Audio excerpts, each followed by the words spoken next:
Been a day. It has been a day. Been a day. Yeah, I'll join you. Got a little white rabbit though. That's what happens. It's been a day, so you. Ooh. That was juicy. That was juicy. I like This is becoming a ASMR video. You guys can listen to me breathe through my nose and snore a little. I think our listeners are used to that. Probably. Wouldn't be the first time. Yeah. Dude, it has been a freaking day, man. We, Caleb, maybe to catch you up a little bit. Yeah, we, I don't know, big kind of impromptu, big picture meeting this morning. Just nothing necessarily like happened one way or another. Just, I don't know. I feel like A meeting of the minds. Meeting of the minds. We had everybody here kind of at the same time. I was checking in with Ryan, was about to check in with Thomas. Preston was hanging out. Alyssa's here. So we all kind of got to like, I don't know. And I've had more free time than I've had in the past. So I kind of got to bring up like some big picture stuff and some stuff I've been thinking about, and got to really kind of put some plans together, which pushed our morning back quite a bit. But I think it was a necessary. It was a good meeting. So we are, Thomas and I especially are quite a bit behind today. But man, before we dive into this too much, we'll introduce you to everybody that's listening. Caleb Hageman. Yep. That is, man. I feel like we've known you for a long time. Sure. Through a number of different avenues. I've listened to other podcasts with you on it. You've always spoken really well. I'm excited to have you on the podcast. Expectations.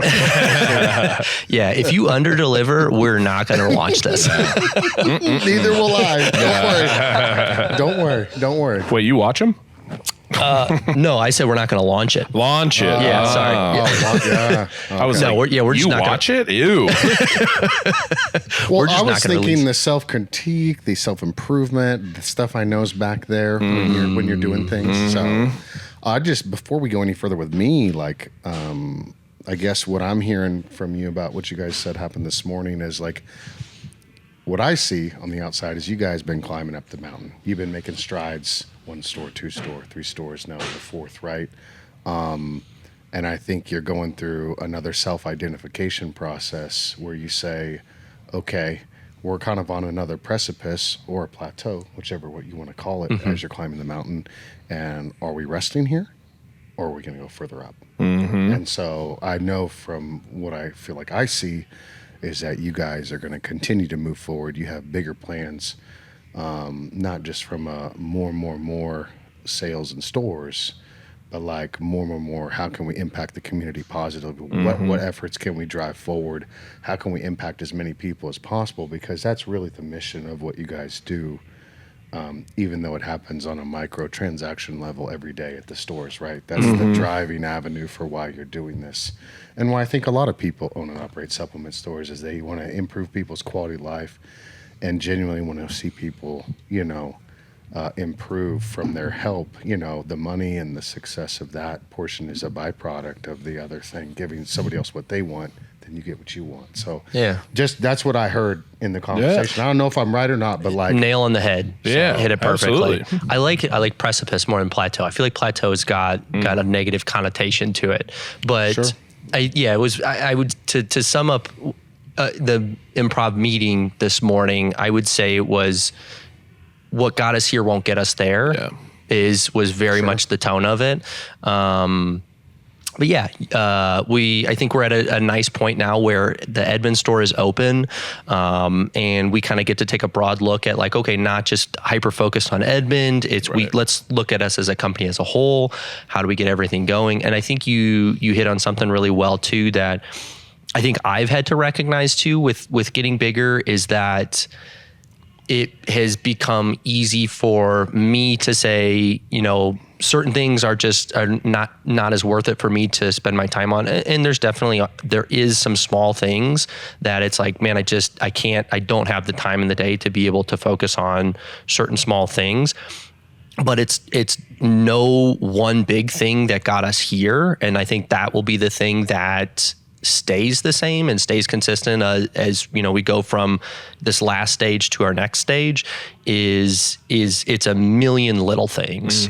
And I think I need to recognize that is the case, is that we got to focus on every tiny little detail to continue to move forward. Priorities might be a little bit different, but it's not going to be one or two major things that continue to move us forward. So I love that. That's awesome.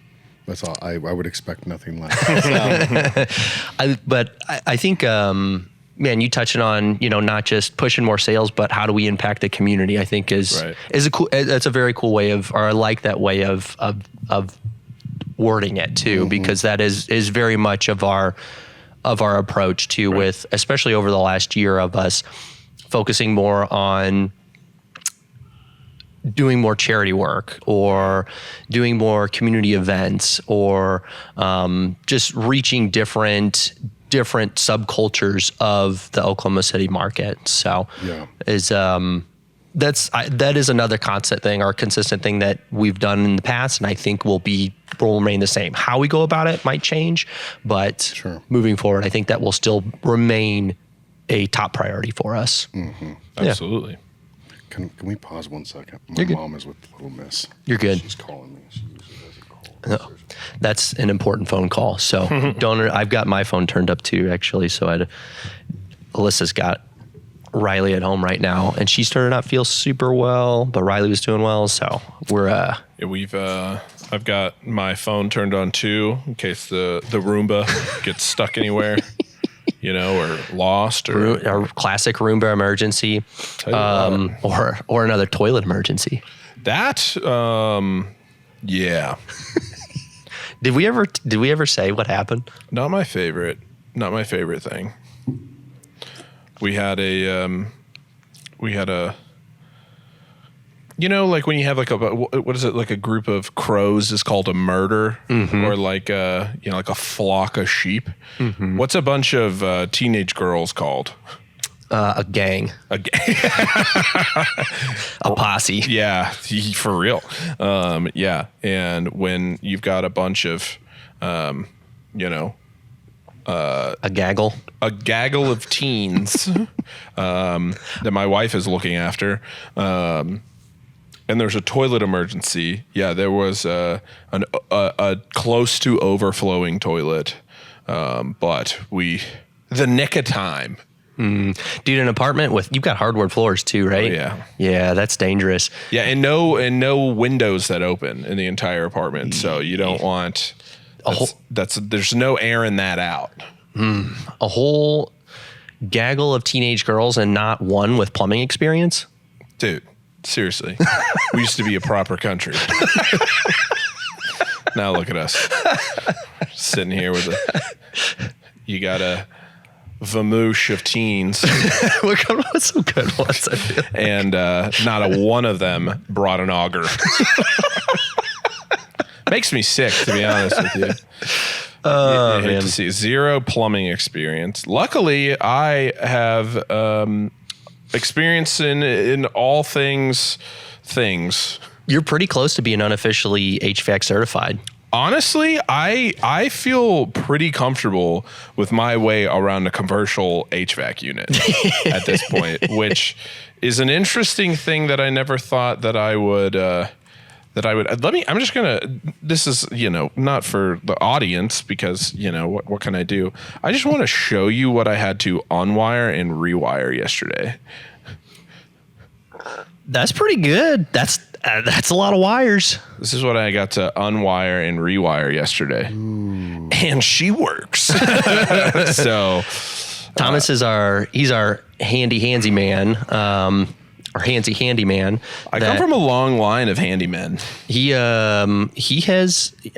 a master of many trades. And nice to have him in the position that he's in right now. He's fixed many HVAC units, a lot of toilets, a lot of plumbing, wiring, electrical work, lighting.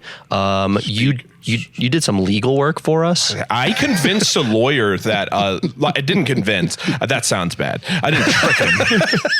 But we sent a legal document to an actual lawyer, and he was like, "Oh, okay, I could see what your lawyer was doing here." And I was like, "That wasn't a lawyer, homie. That was me." And he was like, "That's pretty good." He was convinced an actual lawyer had done it, and nope, just me. No chat GPT?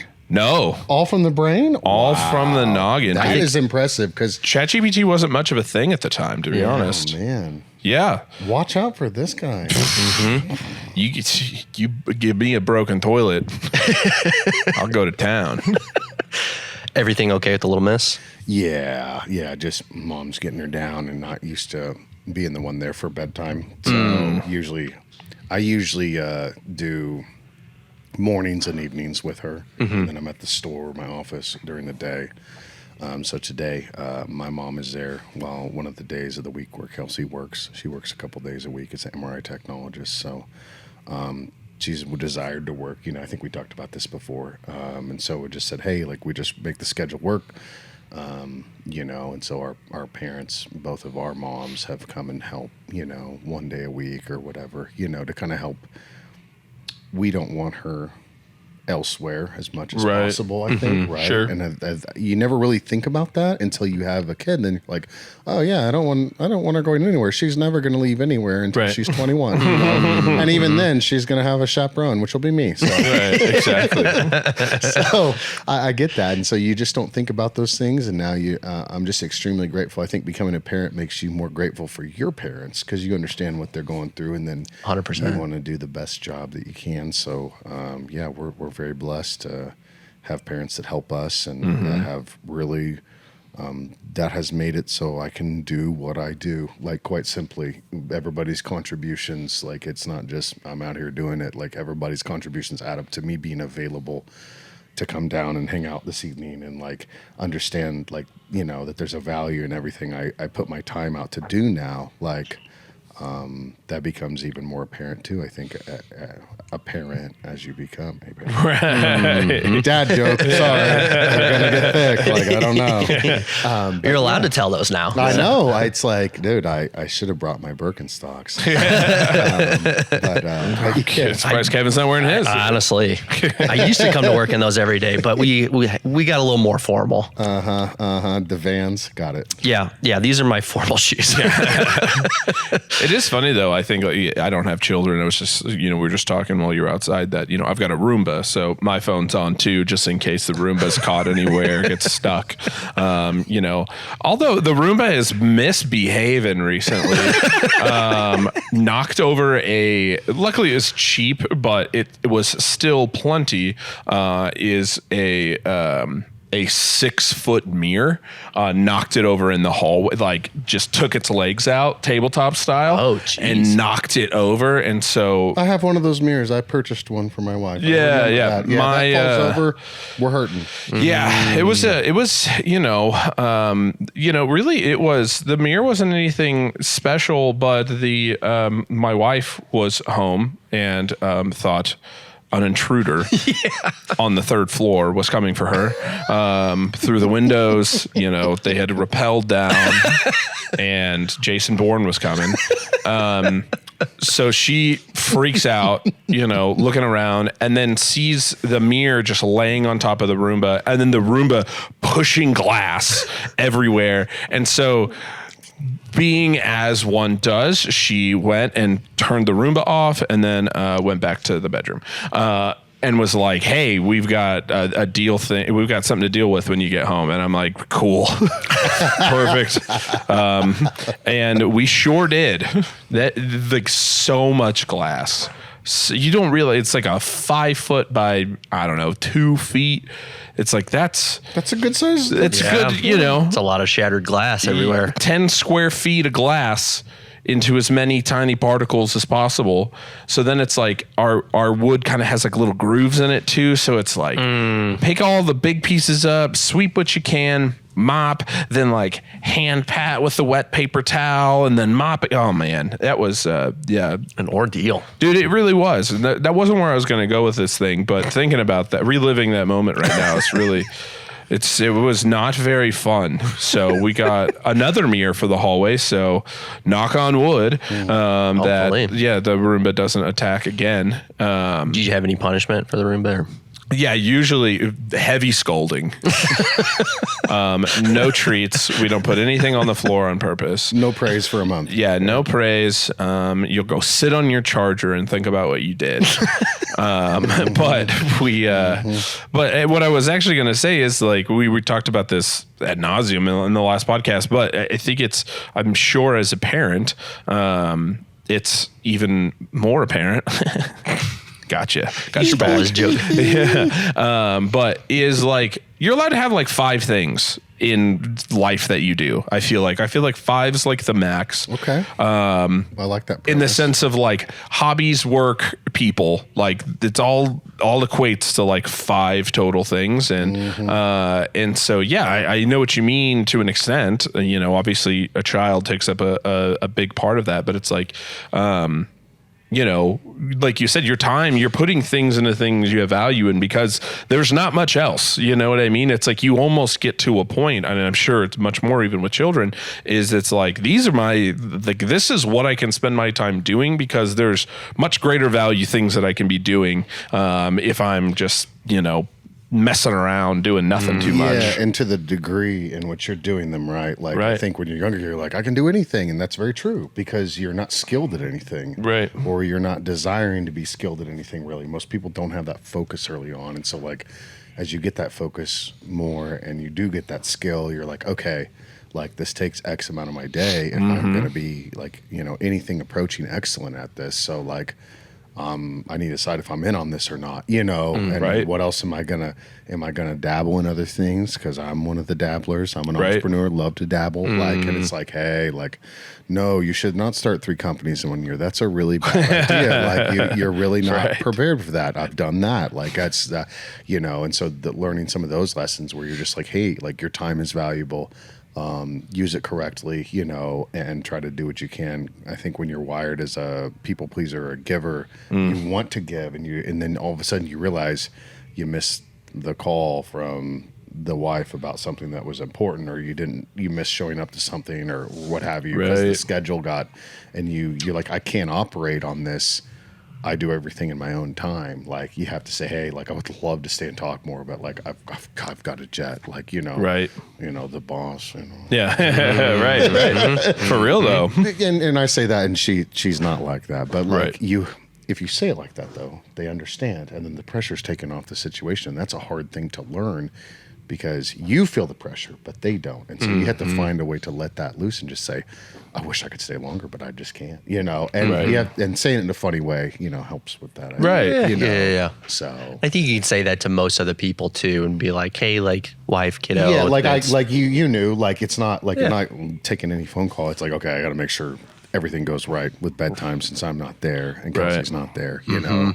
So mom doesn't put her to bed often. So it's just like, but you get it. Like, it's just like, hey, let me hop out. And I've been really blessed. A lot of the customers that I work with understand, like, hey, like, dude, can I hop off for a second? It's bedtime. Like, let me get on the FaceTime real quick. Right back on. Like, and they've been very gracious and with their time with me. So that's something I have learned, I would say, recently, especially over the last 2 years of having Lila, and still, you know, trying to do this thing where I work with stores all over the nation at a high level, and be a resource for them and be available to them and still be dad and available and husband and available, and that's a struggle. Like we're still working through it. I mean, it's not, it doesn't get, you know, you make compromises and sacrifices on both sides every day, right, with your time and what you do, so, and your effort.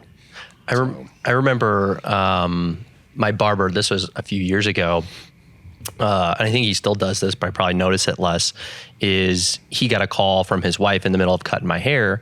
He looked at his phone. He's like, hey, man, I'm sorry, it's my wife, and answered something along the lines of, hey, I'm cutting hair right now. Is it okay if I call you back? And she's like, yep, cool. So he answered just in case it was an emergency, but explained to her like, hey, I'm in the middle of cutting hair. Like, so if it's not an emergency. And I was like, I don't know, and I think he's even done that before, and then had to like answer a few questions and like step away for a second. And I have personally, I think, more respect for him because he answers every single phone call he gets from his wife, and probably any phone call he gets from his family. I'm gonna guess he probably doesn't answer every single phone call, which I've seen him look at his phone and not answer it. Yeah, he never answers when I call. I don't think he answers fine. The heck, Max? But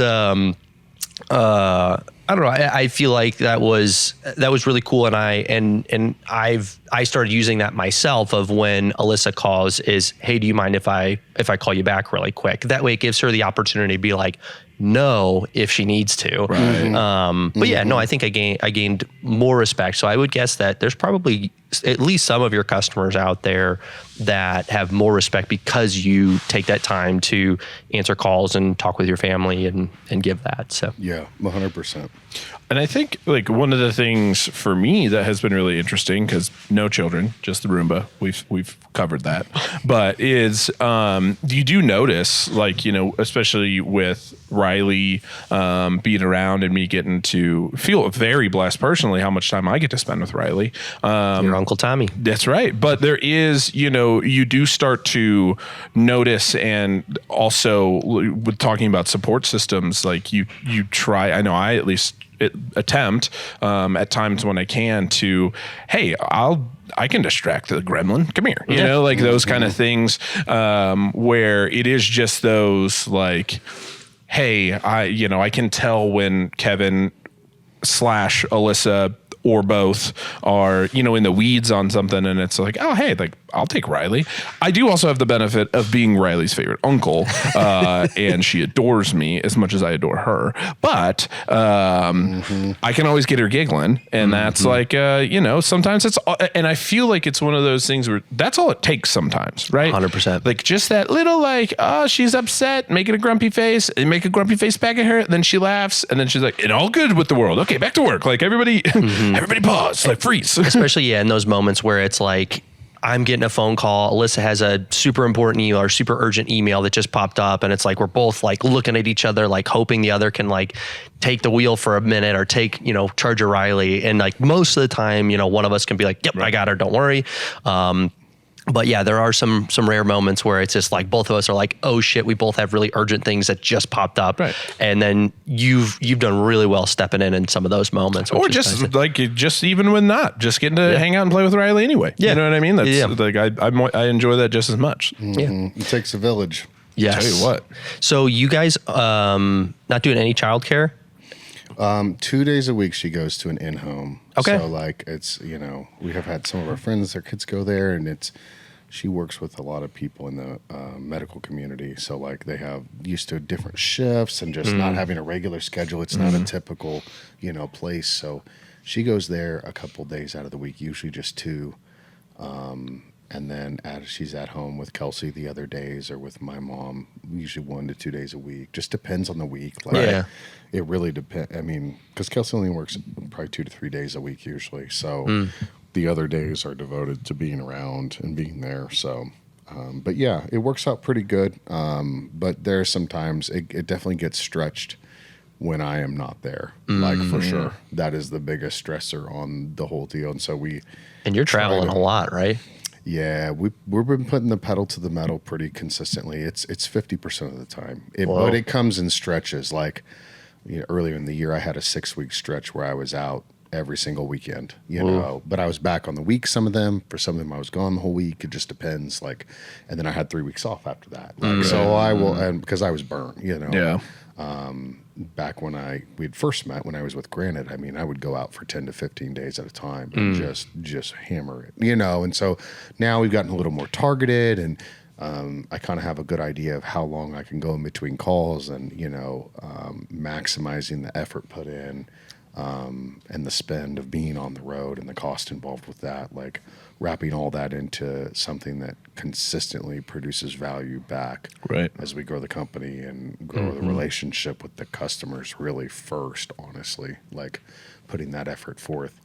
I think we found is the most important thing. And so that's what I'm really focused on. Yeah, I want to close deals. Yeah, I would love to see great sales numbers and see us grow. Like, but if we're doing the right thing and helping people, then like we will grow. Like it's just been proven over and over again, just like in the store concept and on an individualized basis with somebody that has seen amazing quality of life results. It's the same thing with stores when they buy in and work with you. And you're probably seeing that at Defined and Define.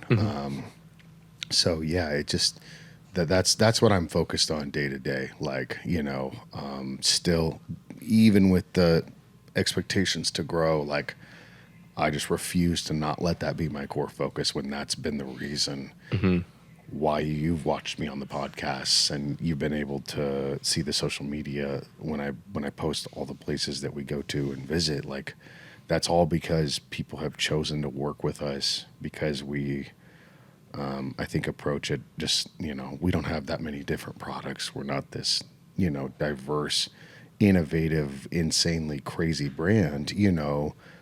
We make great products at a great price and we have great customer service. Like, and we're just very straight up about what we can and can't do. And that's how I deal with people and accounts and everything. And so just working on, hey, like, what can I help your store with? How can I be of service, right? Like that is the core focus of my daily within what I do basically. And there are days where I don't get to do a lot of that, but the days I do get to do a lot of that is the days I leave the most fulfilled. The sales numbers when they're up are great, and when we have momentum and are moving correctly, all that feels really good. But like, that's why I got into the business initially, was to impact people like what you're talking about. And so when I see other people doing it, I love that. It fires me up and says, okay, what else can I be doing? Right? And it's you can be on an upward spiral or a downward spiral, but sometimes you just have to stop and look, to change that direction if you're not having a good day or a good week or a good month or year or whatever, right? Like all those things are very possible. So making sure that you are on the right trajectory and you're doing what fulfills you and helps others, that's been the most powerful thing.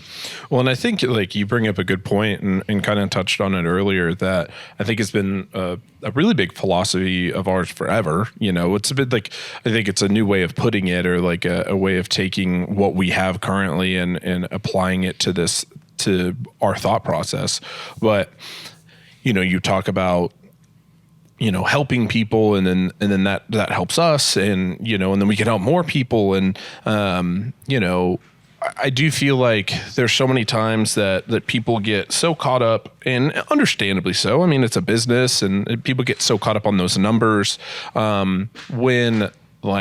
when you take a second and think about how many people you've helped, and if our philosophy has always been to, the more people we help, the more they want to tell people that we helped. And when, if all I went to was like, I'm just looking at a numbers spreadsheet and I'm really worried about sales right now. Right. And that's not the case. But if that were the case, like in my mind, it makes so much more sense to go one direction than another. And the two directions that we typically look at are, okay, I need to up sales. So a lot of times, I think we've put it in the analogy of like, if there was somebody who came in who wasn't maybe a part of our industry or whatever, didn't know what we were trying to do, but was like, hey, we're going to come in and help you guys make more sales. Like the first thing they'd probably say is, okay, put more of these things up by the register that are add-ons that, you could quickly turn over, and hey, $10 more per customer.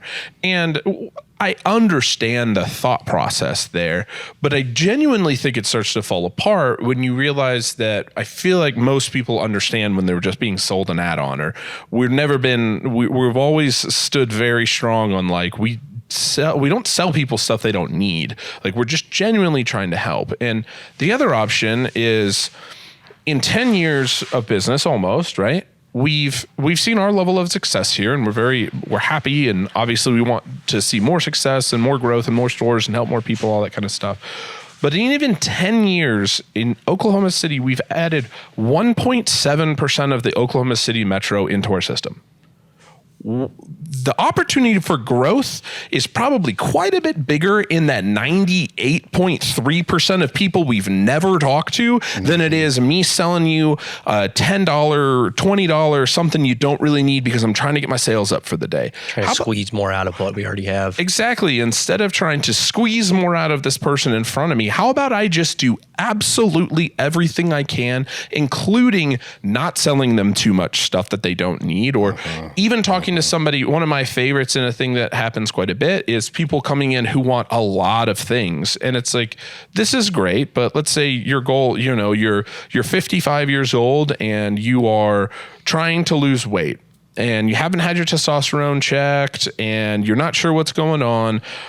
And you're like, I want a testosterone booster and I want a weight loss thing and I want creatine and I want protein and I want a pre-workout and, I want this, that, and the other. And it's like, okay, I understand, but let's also take a step back and let's be good scientists and not add too many different variables to this situation that we have. Because what I don't want is you to come back next month and think every single product here was needed. Every single product here was the linchpin to your success. How about we start with the testosterone booster as opposed to the weight loss product? Let's see if that helps. If you have low testosterone, adding some testosterone, boosting things to you will help with some weight loss and those kind of things. And if you'd have bought both, well, maybe next month you think I have to have both again.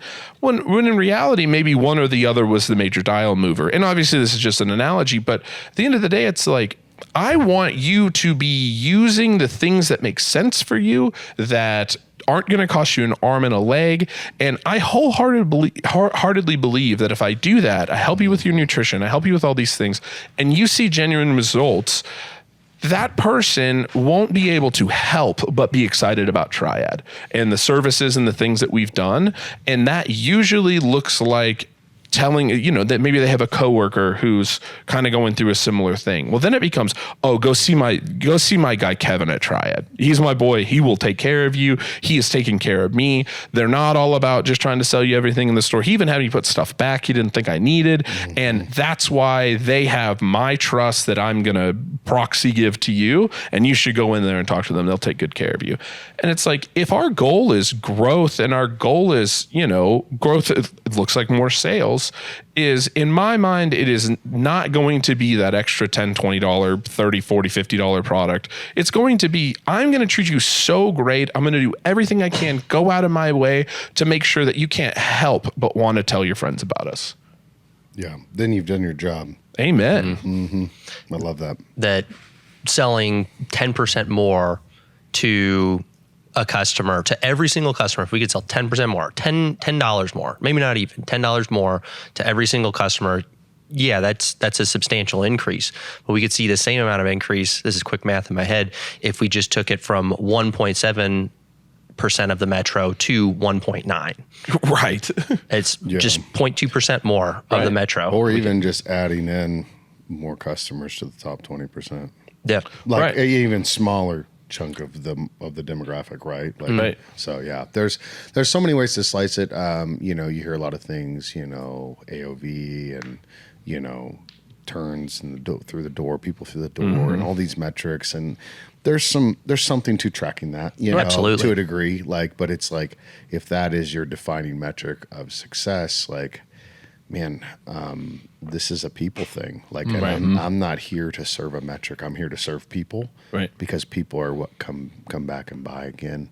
That's how you improve those metrics. Yeah, and that's how you improve those metrics. And people are what's loyal to you, not numbers, none of that stuff. And so they have their place, but I have always had a strong disassociation with that. Like, I just very strongly feel the relationship side of it at every level in this business. And so that's just what I'm the most passionate about. And so, I had somebody say, hey, can you come, speak to our team members about, sales techniques and how you deal with people in store? And I just said, well, it doesn't involve a lot of crazy techniques, guys. You just have to remember that we're serving people.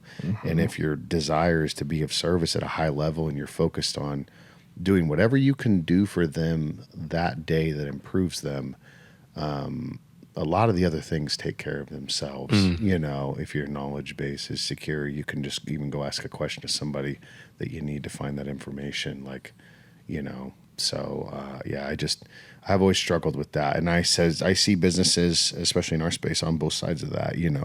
I'm sure there's some internal metrics and some goals and things that you guys look at, but I would imagine that the customer satisfaction and the people's relationship,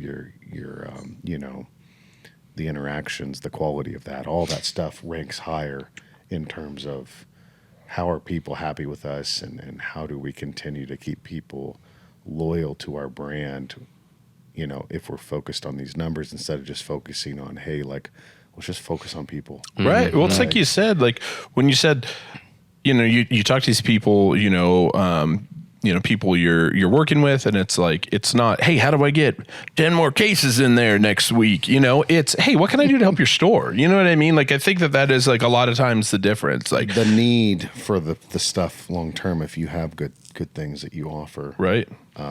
And I feel like I've done a good job of trying to pick those things when I work with companies and categories to help stores, is like the need will arise at some point. And there are people that I've never done any business with that suddenly have been like, hey, like, I see you doing these things. I need to do this with you. And it's like, what? Like, and I just have watched that prove itself again and again and again, because I've just said, hey, like, call me about what's going on. Call me about your ideas at the store. Use me as a sounding board, and we can bring in the other partners. They have experience. They've opened 12 stores, Right. I mean, they understand the game. They come from, the more corporatized side of supplement stores, and I come from the less side. So there's a great mix of experience, in our ownership group at Frontline. So like, we are able to really approach any customer very confidently and bring to the table things they might be, they might be missing if they're not experienced, And I think those are my favorite people to help, is the people that don't have the experience and went into it just as blind as I did when I said, I'm going to open a supplement store and help people. And like, well, there's a lot to it. And the barrier to entry looks low. And it is actually much higher, as a lot of people have found out. Supplement stores have come and gone very consistently over the last 10, 15 years. And, it's not getting any easier to do this as a business or as a job or whatever, even. Like, you have to love it. And so like, it's very apparent when people love it and they have a passion for serving people that a lot of success resides around that, is typically what I see. Like, so it's a lot of fun to come visit you guys and see that here. When I got to come and sit on the meeting the other morning, that was a treat.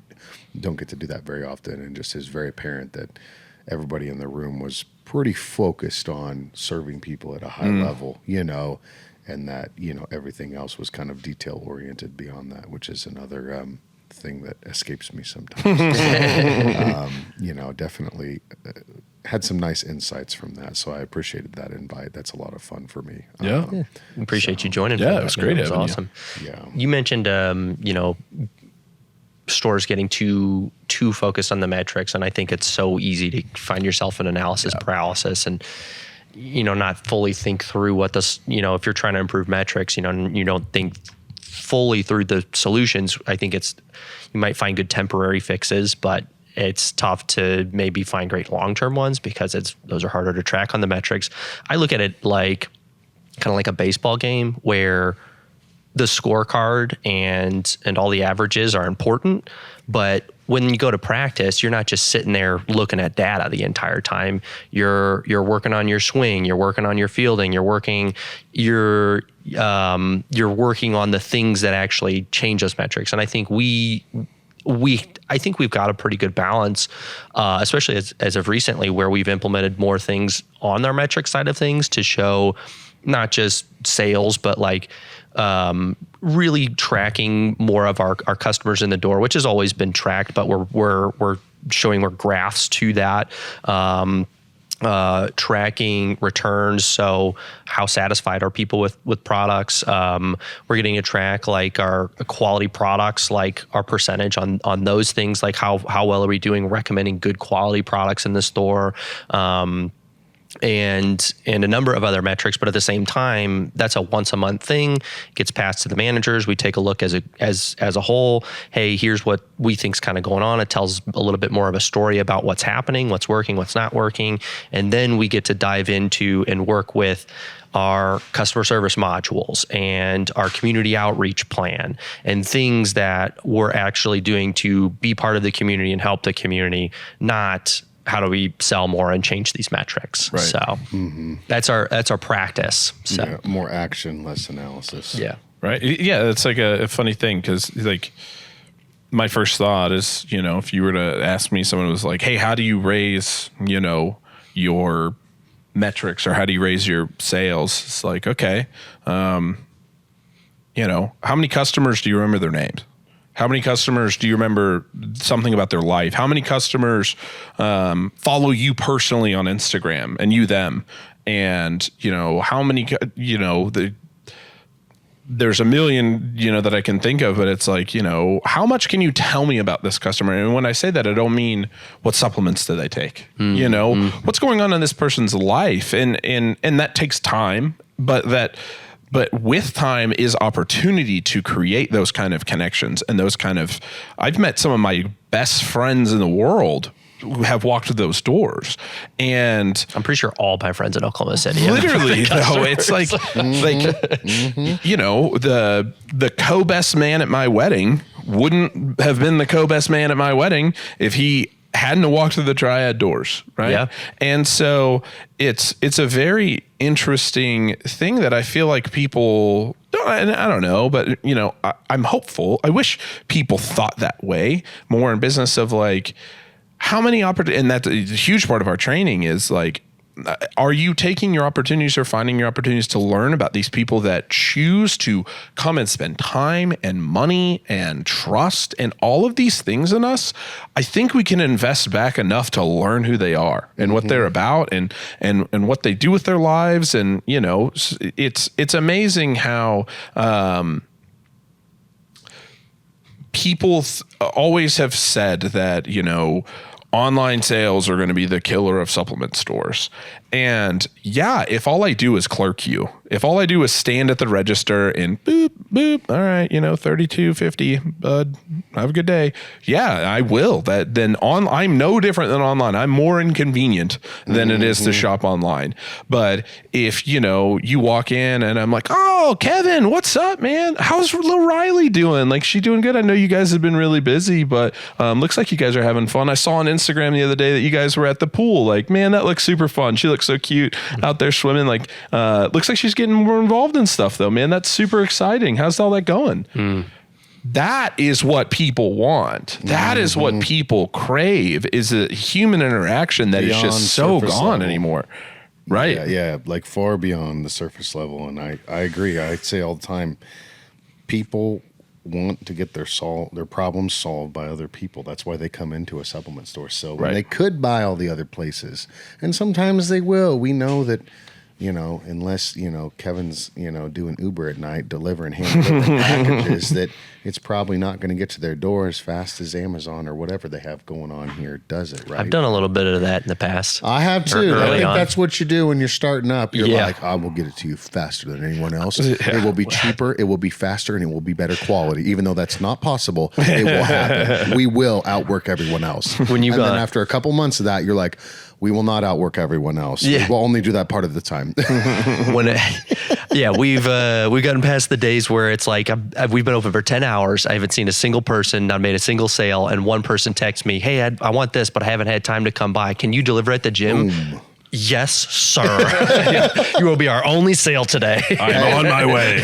And that's sometimes what you have to do. Right. But people want their problems solved by people, and they walk in with a reason. And I think that those deeper, beyond surface level conversations open up those opportunities to ask those questions. Like, dude, I know you're coming in here all the time, but like, are we really getting the max out of everything you're doing? Are you satisfied with this progress? Like, or is there something else that you're wanting to do? Because I'm here to help. But I need, you got to let me in. Right. Let me in, and then you can talk about it in clinically, the qualifying questions and like whatever, right? Sure. But like at a real level, like, again, how can I be of service? Like, I know there's other reasons why you're here. We just haven't got to it yet. Do you feel comfortable enough to share that with me today? And I would appreciate that opportunity. And it's, how do you say that without saying it? Right. Well, and I think, go ahead. One thing I wanted to bring up, because you kind of have touched on it a decent amount, but to everybody that's listening, the areas of the supplement industry that you're involved with, and it's honestly the reason that I was very excited to have you on the podcast and talk to you and ask you some questions and learn more about you today, is that you're involved with a couple of brands. You've got ownership in Frontline Formulations. Yep. You're a representative of White Rabbit energy drinks, which we're drinking now. Carrie and Drank. Already gone. Killed it.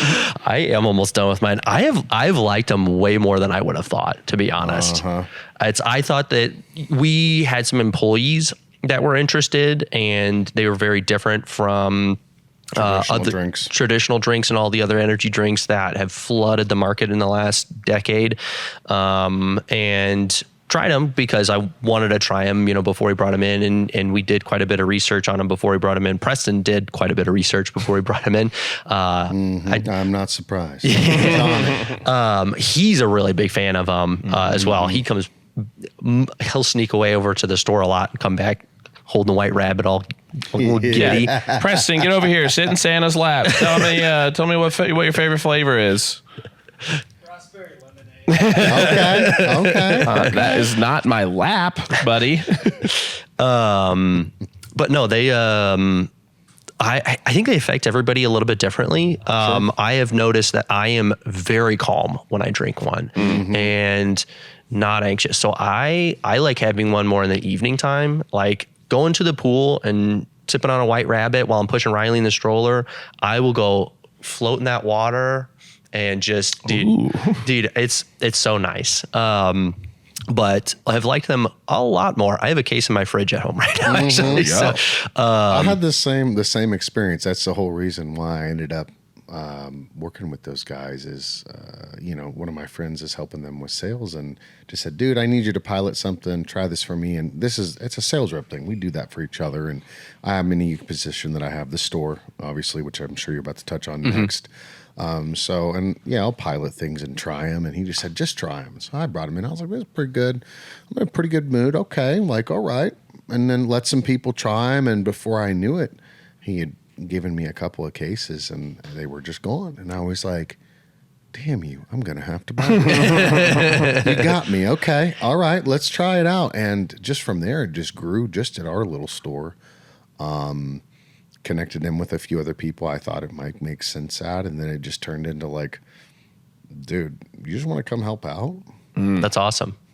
Okay. Yeah, maybe we could just see, let's just try it out. No full-time salary thing or anything, just like a, hey, eat what you kill type of basis. And so, it's just been very successful. And, there was so many different questions I had because it's just such a different drink from like an execution level as far as it's not an Alani, it's not a 3D, it's not a Ghost. You're not just put it in the fridge, put it in the system and let it rip. Like there's a different method behind it, right? And so at our store, we have turned a impressive amount of them just from like, hey, like, I don't know what to tell you beyond this is going to put you in a good mood and give you some nice energy, and it has no caffeine in it, but just try one today. Like, and obviously being with my position in the company, I have lots of access to samples. And so I've always done that on a regular basis, and it's just grown and just was very surprised that a drink at that price point has no questions. It's a great pre-pod drink. Dude. Oh, yeah. I mean, we're in a great mood. Yeah, great. Like, Long day. The Roomba story went up like from like a 7 to a 9. Yeah. I loved it. And like, it just takes away, like you're less worried. Yeah. I get the same thing as you. I'm in a good mood, but I'm calm too. Like, it's a great drink to chill out on. I know Preston uses it more for energy, but it's like, more mood for me. So. That too. I mean, I think you can take them anytime. So, I mean, but yeah, sometimes if I need to chill out, I just hit 2 of them back to back. Like that's super chill mode. Like, but yeah, one fits in nicely. I've never done in your 2 day. back to back. Yeah, I You gotta haven't lived do that it- dangerously You yet. got to do it with the Larry wheels because you can't down 2 carbonated right in a row. It's rough. Like, Yeah. you're like, it's like Sprite, right? You're trying to We got more in the fridge. We do have a twofer. Do you want a twofer? Yeah. Fuck You it. want to go grab me one? It's a little easier. Somebody's going to have to, But no, I mean, like this morning at jiu-jitsu, got my eyebrows split. So I was like, well, that's stressful. That's no fun. And then busy day at work, running around. I can take 2 carbonated. I got the belly for it. Oh yeah, whatever is fine. Yeah. I can't be the only one. No. We'll all do it together. But yeah, then running around all day, and then it's like that, and it's like, okay, it's a deep breath in a can. I like that. You know what I mean? It's just like, either way. okay, I'm just kind of chilling. This is the only one that's non-carbonated, so that's why I say if you're trying to do 2 in a row, boom, boom, they go back real easy. Okay. So, I don't know if you guys got this one. I think it was out of stock. We do. You do? Okay. Yeah. I couldn't remember. White Rabbit is kind of a younger company, so they're a startup within the kratom drink space, which is not a large category. I mean, there's only a few beverages, and I would say, after tasting about probably 10 different ones, that none of them have the flavor system, and that was probably the other thing about this drink. Yeah, this raspberry lemonade one is bomb. So This one's my favorite too. so obviously the by far and away seller is root beer. It just murders it. Like people just love root beer. I haven't had the root beer one yet. It has this, root beer just has this cultural connotation like root beer is America, right? And so it's easy Root to beer. try. And there's a very large segment of the population that loves root beer. And then there's a portion that does not. And so it's a very polarizing, but the people that love root beer are just like all in on it. I love root beer. Kevin, you're a rooter boy, right? I like root beer. No, I just mean root beer in general. Oh yeah. Yeah. Yeah, for sure. I'm a rootin' tootin' root beer boy. Dude, there's not a lot of things I wouldn't do for a diet rooter. You know what I mean? We've talked about this before. Dude, I'd toot in front of a rooster for a rooter.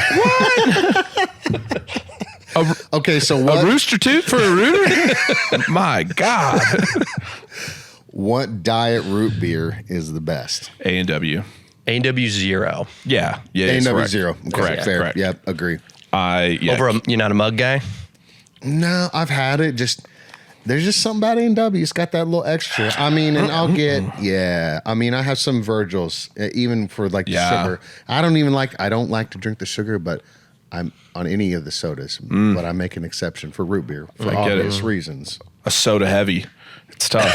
I don't hit a soda heavy very often.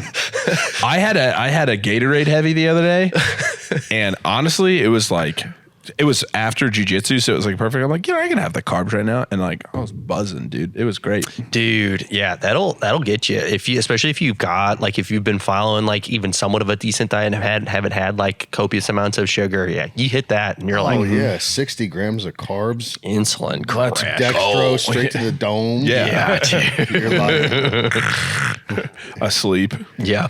Yeah. now this is pod racing. Like, you're like, just let's go. Yeah. So should I be? I'm excited about this. This is my first time going back-to-back White Rabbits. I am also completely fasted today. Ooh. So How you feeling right now? I feel pretty good. I love that you this is gonna be removed interesting. all the variables. That's right. This wasn't a planned smart. That's this way. I was planning to fast today, but I was not. Is that a weekly thing? It's becoming more within my regimen. So I have really bad GERD, and it is something that really does seem to help. Just even a 24-hour, I'm at 23 and a half hours right now. But that puts me, it really does help reset kind of my gut, and my GERD gets much, much better. You struggle with acid reflux. Oh too. bad. Huh. So I have felt better somewhat. I have had acid reflux since I was in middle school. Yeah. And so it had just, I didn't realize it, but one night, you guys have Carlos O'Kelly's here? It's a Mexican restaurant. I've been to Carlos O'Kelly's. Okay, and my so- favorite thing about Carlos O'Kelly's is that it's called Carlos O'Kelly's, which sounds like it should be a Mexican-Irish fusion. Yeah. It's Mexico in the Midwest for sure, all just mixed into one. So in my hometown, which is not Wichita, it's called Hutchinson. That's where we would go eat all the time. So I was at a function one night, and they had the chips and queso from there, and I just murdering them. I mean, I'm, just killing it. And man, I just couldn't. I didn't understand why I had this burning, and I didn't understand it until it got explained to me that was acid reflux, and so I have always struggled with that. I have found that when I fast, that has helped somewhat, but still taking the proton pump inhibitors occasionally. I mean, if you're going to take anything anabolic or even a test booster, it still exacerbates it for me. Doesn't matter what level of supplement or non-supplement I take. No, I same thing, and would not wish the level of acid reflux I have experienced on my worst enemy. It is brutal. Waking up in the middle of the night and where you choke on it. It is not something that you can describe, but if you know, it is probably one of the worst experiences. It is as bad as it gets. I love to tell this story because I almost got divorced before I ever got married. Was having a really bad bout of like that in that like caught it at the gates kind of situation to then open my eyes and my fiance at the time asleep in my face like this. And I'm like, how do you come back from that? You know what I mean? For anybody just listening, my sweet and wonderful love of my life, happened to be mouth open, sleeping in like very close. We were obviously snuggling, very close, and acid reflux stopped at the gates. You can't barf in someone's mouth and come back from that. I don't think. If it does happen, it's in slow motion, and Blue Danube is playing in the background. Right? Like, it's just like, and you can't look away. Like, it's just happening. And you're right. There's no coming back. There's no coming back from that. No, it just thank goodness. Nope. Because I'm talking from my perspective. From her perspective, that's just like name a worse thing in the world to wait. Like, that's a short list. There's not much. That's a very much a conversation of like, look, I love you, but like that's not going to work. That was totally unacceptable, and no way to come back from that or explain that. Yeah, I know it's not your fault, but like, what do we do? Right. Yeah. You knew what you were getting into, but like we didn't know it was going to be this bad. Yeah, for real. Yeah, you big guys and your heartburn, dude. It's hold on. You're just because you don't have heartburn. You're a big guy The picture will prove it. Everybody go look at the picture. Everybody's pretty substantial here. So but I'm a fat kid that loves to eat dessert, so that is exacerbated. And I'm a late night person also. So it's like I tick all the boxes to put myself in trouble on a regular basis. Right. So when I do fast, it's like I'm miserable because I love eating. Yeah, right. It's so bad. But I mean, that's the same thing for me too. It's just like there is there's I think my backpack, my car, obviously the bedside, the bathroom, the kitchen, it just all has like some sort of like acid reducer just ready to go at that, because I mean there's not much worse than the reflux. Oh, it's brutal, especially It's a hereditary thing for me. My whole family, everyone in my family, it's like bad for forever. And so like I think my mom and sister both had like the surgery to help, and it's just like didn't really do much. Oof. It's the diet control and I've never tried the betaine and pepsin thing. That's next on my list to try to self-medicate or whatever. It's like, well, I guess this is a supplement I would have access to. True. Since just deciding just to take a proton pump inhibitor for the rest of my life, which probably isn't the best move, right? You don't really think about that. And then Zantac or Ranitidine, right? You can take that. And there's just a bunch of, not to get on a super stomach acid. This is what people want. This is what the people want. We did questions prior, and they were like, acid reflux. Fucking talk about it, Everybody's boys. flooding my DMs right now. Yeah, that's right. The best episode ever, acid reflux. The flood. But yeah, like it just so you realize that you don't want to take those for the rest of your life, and so then you're looking at alternatives and like I'm gonna have to totally change by eating saltine crackers only, like, or whatever, like maybe the case, and so you're like, well, fuck, I don't want to change that stuff. Like I like eating, everything. Right. I'm getting Brahms on the way home. I mean, yeah. Are you kidding me? I'm in Oklahoma, which is an extension of Kansas for Brahms, and we grew up on Brahms. Like, I'm not going to not eat a cheeseburger and ice cream on the way home. Right. That's just, it's physically impossible not to do. So then I'm going to have to make up for it by either not eating or just, clean eats at the store for the next like 2 days straight, right? Or whatever. It is frustrating though, because like when I've had situations of being like out of the country and it not being a problem at all. And you're just like, oh, cool. Perfect. I've always wondered about that. It's something that I have heard many, many times, because it's like there's just a lot of different things that I do fully believe that a lot of it is the random crap that just exists in food anymore, where it's like and that's the thing is it's not even like, and I'm talking like, I'm at a resort in Mexico and I'm eating like tacos and margaritas all day and I'm like, oh, I'm going to die tonight. And then I'm like, oh no, I'm fine. And you're like, the fuck? Like this I've heard is the same lame. thing about gluten intolerances.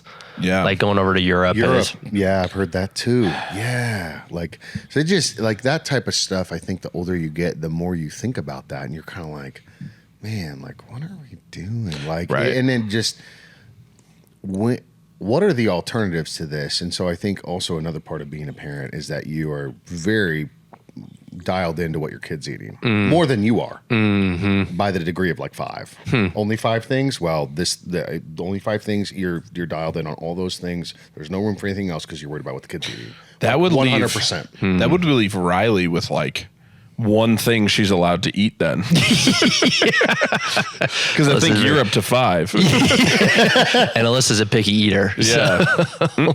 So yeah, I mean, you're very concerned with that, and then you start to walk that backwards a little bit, and you're like, okay, like, I've gotten into some better habits with like, hey, I'm going to eat blueberries every single day that I possibly can for digestive purposes and whatever. Right. Like, and just you start to add in some little things, know, and what else can help your digestive system? Sauerkraut or pickles or whatever, whatever.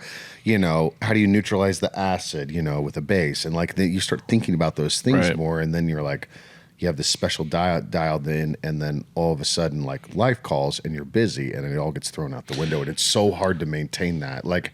So I love seeing your accountability posts about what you're doing on a regular basis, because for me, like I just choose not to be accountable part of the time, but just to be transparent. I have him muted. Yeah.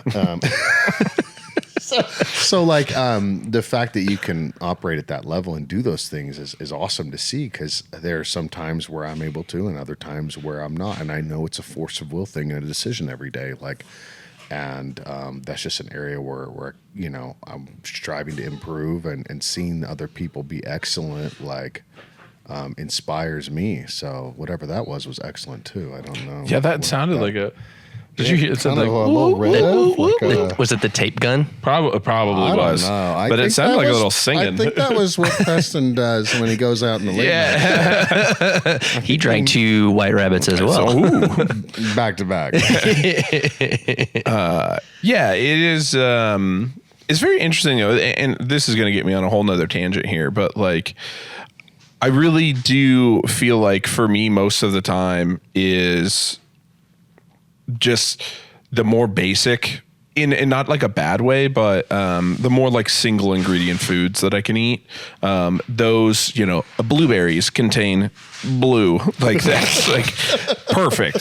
Steak has steak in it, and I think the more that I can kind of find those things, the better, because I'm in this like phase of life where, and I'm probably super wrong on most of these things, but if it's something that hasn't been around forever, then we probably don't need it. You know what I mean? Yeah, like all Good the rule of thumb. CPG things that we have, in our stores that have added protein, and at Costco and this and that, and all these things that we like trying. Right? Like, it's the truth, right? And the energy drinks and all that. I mean, you guys know I'm a huge drink guy. I love drinks. Yep. Like, give me every flavor, let me try them, let me drink them way too much, like. And so you just have to just remember the everything in moderation thing, but the food is still just the main concern, I think, you know. Well, what's funny is I don't even necessarily, I know we tied this from food, but it's like, so this is, we're going to start, I don't want to start this all over again for the folks who are going to, the outrage people, who are going to freak out. I can't tell you how many messages I got about this, but neither Kevin nor myself use shampoo at all. Okay. So zero poo. Zero no poo. poo. Google hashtag no poo. Why is that not the name of the podcast? The No Poo Boys. Yeah, we got a lot of weird messages when we tried to do that. but I was thinking about this the other day, and again, this is kind of along the same lines. But it's like I understand sunscreen is there's a benefit to that, but also then they found out that like Vince and I were talking about this, where there's like ingredients in sunscreen that are like super carcinogenic, and they don't have that high of like regulatory practices, and so you can like definitely get cancer from using sunscreen, which is like Aren't we supposed that's the to whole try? point. But then I'm thinking about it, and I'm like, people have been around, and the sun has been around a whole lot longer than sunscreen has. How did all of those people manage? Right. For forever. Anytime there's a difficult problem in front of you, applying that philosophy has led me to be like, yeah, this is manageable. Like, you know, or when somebody says it and then you can really piss them off by saying Right. that, you know, like, you know, people have been raising kids since the beginning of time. We're going to be all right, you know, Right. and they're like, that's not what I want to hear right Yeah. now. You know? But it's like they didn't have shampoo, so they didn't have Dove shampoo for men in 1312. So like, what do? They had hair, you know what I mean? And they didn't have sunscreen either. So Let the outrage continue, because I also do not use shampoo, and so if you haven't seen a picture of me before, I'm bald. Hey. So also doesn't no poo. No Poo, part of the gang. Part of the no poo gang. Do you use soap up there though? very rarely. I just haven't found, like, I don't know. What are you supposed to use? A facial cleanser or shampoo or like what? There's just, nothing makes sense to use. Maybe there's a gap in the market. That's right. We're making head soap. Right. We'll call it Baldies. Hey, Ooh, I like it. you heard it here first, Giving out folks. free game. Yep. Yep. I realized at one point, not too long ago, that because I usually take a shower in the morning and in the evening, because I usually will walk the dogs and I get sweaty walking the dogs around the neighborhood. So I shower before I head to work or wherever I'm going. And I also take one at night because I've worked out and been out in the heat all day. And I am not jumping in my bed if I have sweat even a little bit. 100% cannot. No. Right. And there's nothing better than being clean in a clean bed. It's just especially when the bed's cold. It is one of the best things in nice life. crispy. Yeah. Alyssa will make fun of me. I'm sure a lot of people are going to make fun of me if I take a shower and then have a reason that I have to go outside and I even just get a little bit sticky, like under my armpit. It only takes like less than a minute. A rinse. Oh, I got to rinse off. Hey, I can't do it. I can't get in bed. And me and Kelsey argue about this, but she said, "Oh, well, you smell like outside." And I'm like, "I just walked out there for a minute. What are you talking about? How can you smell like the outside?" Well, she has an insanely sensitive nose, and so it's like, okay, well, and I'm like, well, I guess I wasn't going to say outside, anything, but when you went out for that phone call, I smell. Yeah, came back in smelling like skeeters. But I realized, I think because I don't shampoo my hair, in the morning I rinse it, but I don't need to use a ton of soap. Like it's just, hit the pits and crotch and the feet, and can you just show us, stand out. show us a yeah, you'll get it in there. Yeah. Ooh. Yeah, smart. Back of the knees, an important spot. The Will Height wipe. Is that how you say your last name? Okay, that's right. That's my first try. I gotta remember. And then you gotta get the feet a little bit too. So that's right. Kevin does. He has a history of some stinky feet. So this is true. Me too. The bigger the person, the bigger the feet, the bigger the stink. I know it. Yeah.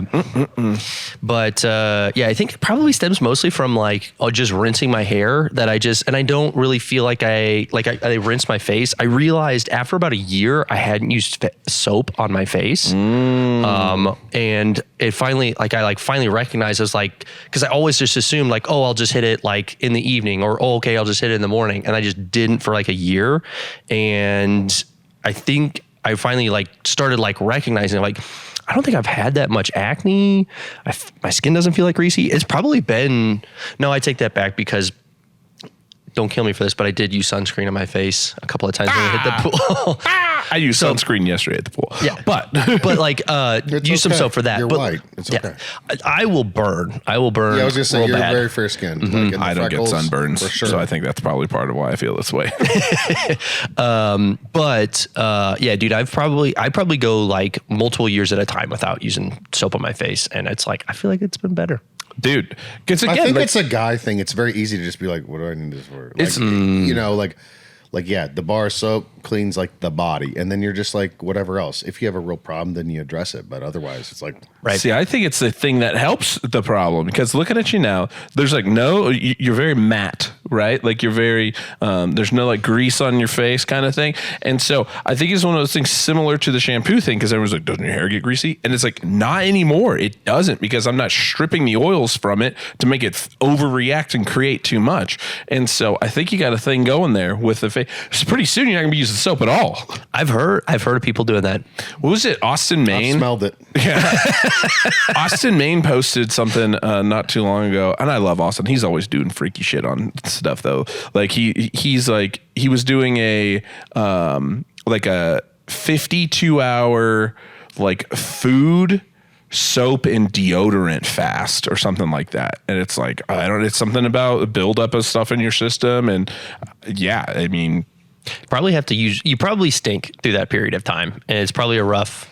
probably about getting it all they out talk about though. releasing the toxins. You know, Yeah. I always wanted to set in one of those things where you put your feet in, and they pulls it out of your feet. Like it's like, what's in there? Yeah. And then where did it come from? Did it make its way from the top of your head to the bottom of your feet, or did it come from somewhere else? Or like, what is it? Like all those things intrigue me. Dios mío. I'm just too busy to spend any further time than like passing fancy on it though. Right. Yeah. But if there was a place where all those things were readily available, I would go try it out.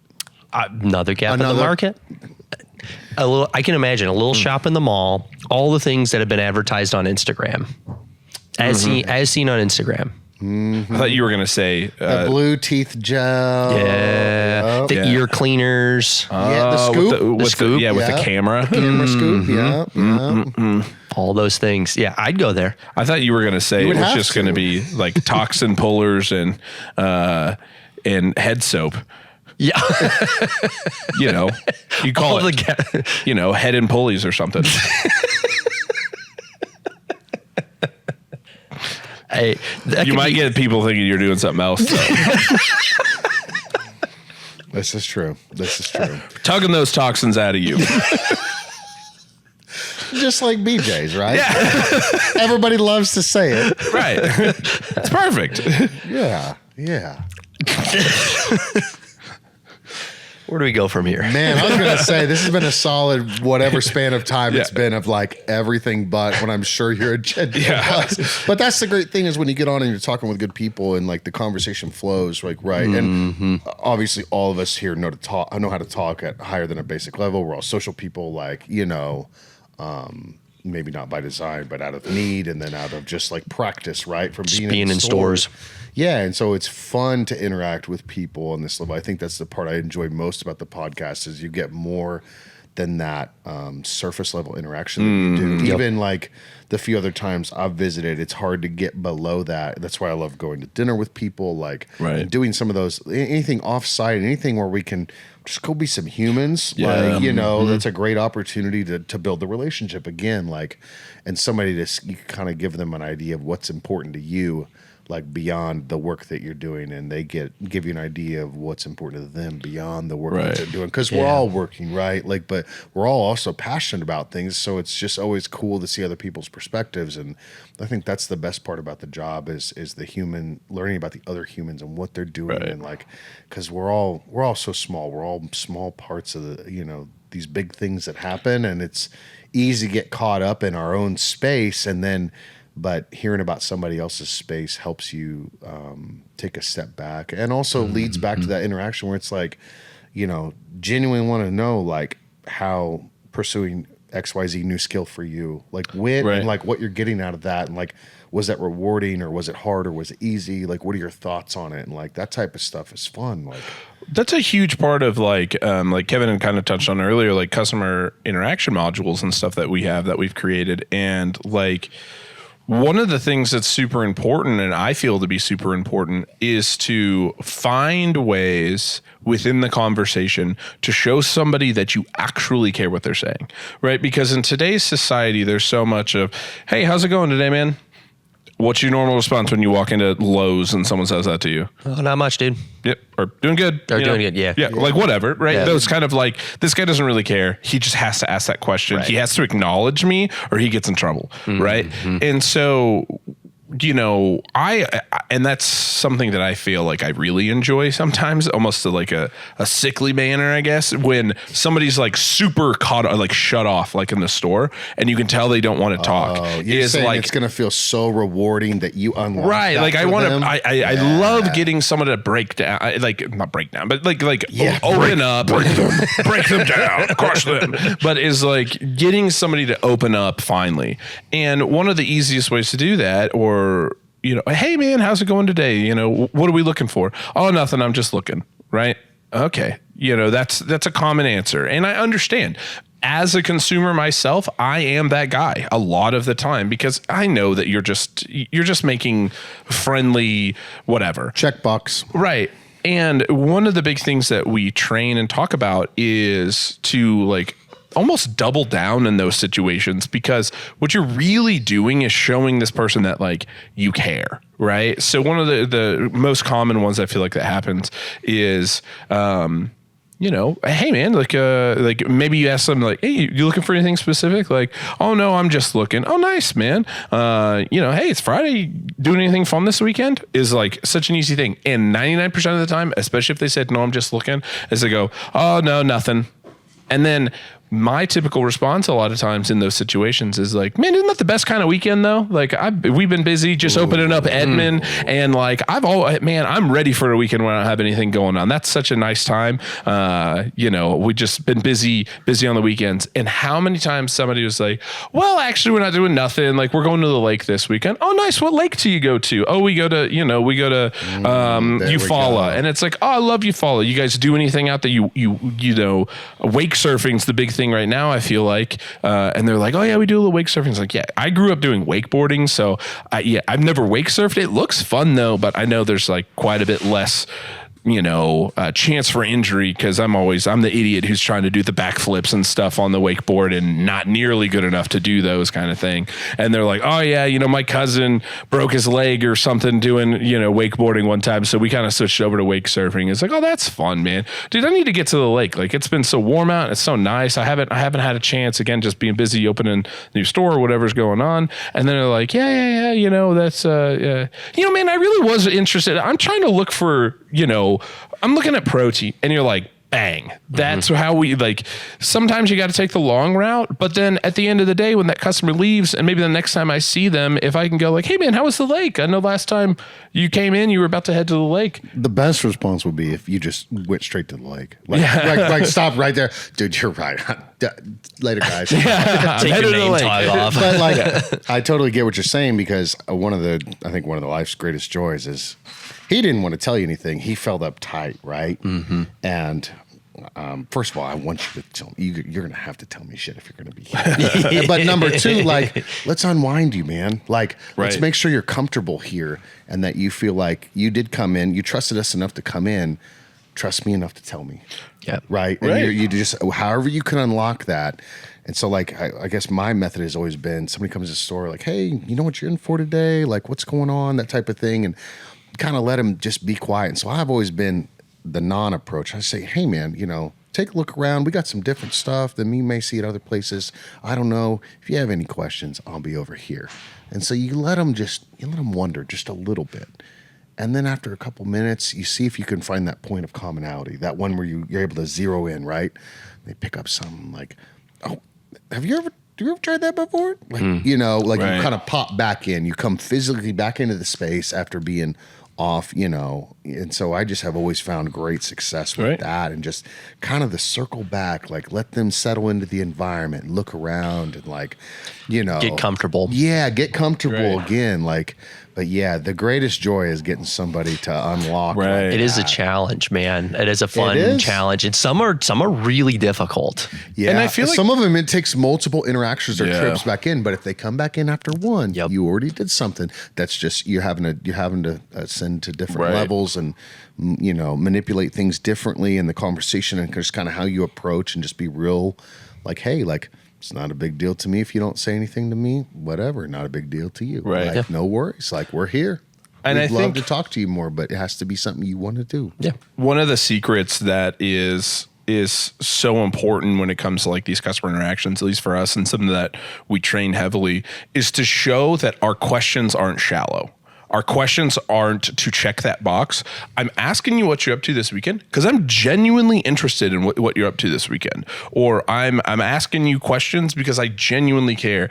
And a lot of times it's, you know, that moment I think kind of happens. I'll flip the script to being myself when I'm somewhere and someone's like, hey man, like how's it going? I'm like, oh, doing good, man. And they're like, oh, you looking for anything specific? And I'm like, oh man, not really. I'm just kind of looking around, you know. And they're like, nice, man. Nice day out. You been doing anything fun? I'm like, oh, this guy actually cared. Like this isn't. We're going to go to level 2. Okay. Right. I will raise appropriately with you. Right. It's like, oh, this guy wasn't just checking that box. He actually has like some sense of interest in talking. And it's like at that point, then I'm like, oh, okay, cool.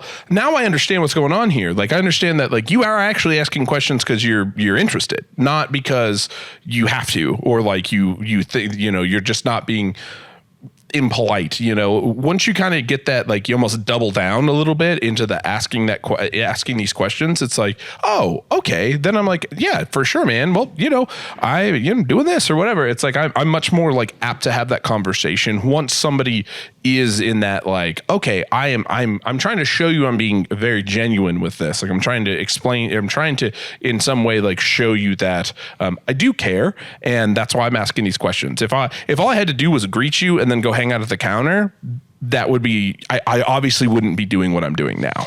I think I've told this story before, but I really learned that when we were at Supplement Superstores from you. So little backstory. I don't know if you're familiar with it, but obviously we came from Supplement Superstores. He started working there maybe 6 months or a year before I did. Got me the job working with him at the same store and did a lot of my training with customer service. And big thing there, especially with the group of guys that we were with, it was best possible customer service that we can provide and like truly care about the people that are coming in the door. And they give you a lot of tools, a lot of skills to be able to actually care or get to know the people coming in the door. And I remember a guy coming in, he'd been in before, and I think I even recognized him as a somewhat regular customer. So I'm talking with him. He's just restocking on stuff that he needs, so doesn't need a lot of help. But I'm, hey, how's it going? What have you been up to today? What, got any plans the rest of the day? And I just keep asking questions, and he is just nothing. No, I'm doing good. Yeah, no plans. And I'm just like, question after question after question, like just struggling. And then Thomas comes up front and he has helped this customer before and asks a question with the exact same words that I asked, but with different inflection in his voice. And oh man, how you doing today? Dude, what have you been up to, man? I feel like I haven't seen you in a while. And like just put more inflection in his voice. And I'm like, and he just opened up immediately like, oh, Thomas, dude, what's up, man? Oh, dude, I haven't been able to go to the gym for a while. I've been dealing with this injury, but like, dude, I'm finally able to go back in. And I'm like, what the hell? I asked you that same question. Right. But it was super, super apparent that when Thomas asked it, he actually cared. When I asked it, I was checking a box and I was still new and in training and following, protocol for talking with the customer. And I'm going down the line of, ask this question, okay, that gets nowhere. Ask this question, okay, that gets nowhere. And I'm just going down the list You of were questions. trying to remember everything you needed to do, and you were like, I don't want to miss a step. Like Right. you had your mind elsewhere. Right. I'm sure you're not still that dry anymore in the store, though. Right? Hopefully not. But yeah, that was where it really became apparent to me. One thing that I That's the first time you told that story. I like it when you tell stories about me doing cool stuff. I'd appreciate it if you did more of that. Maybe we could dedicate a whole new podcast to that. Cool stories of Thomas. We'll post it in a secret group that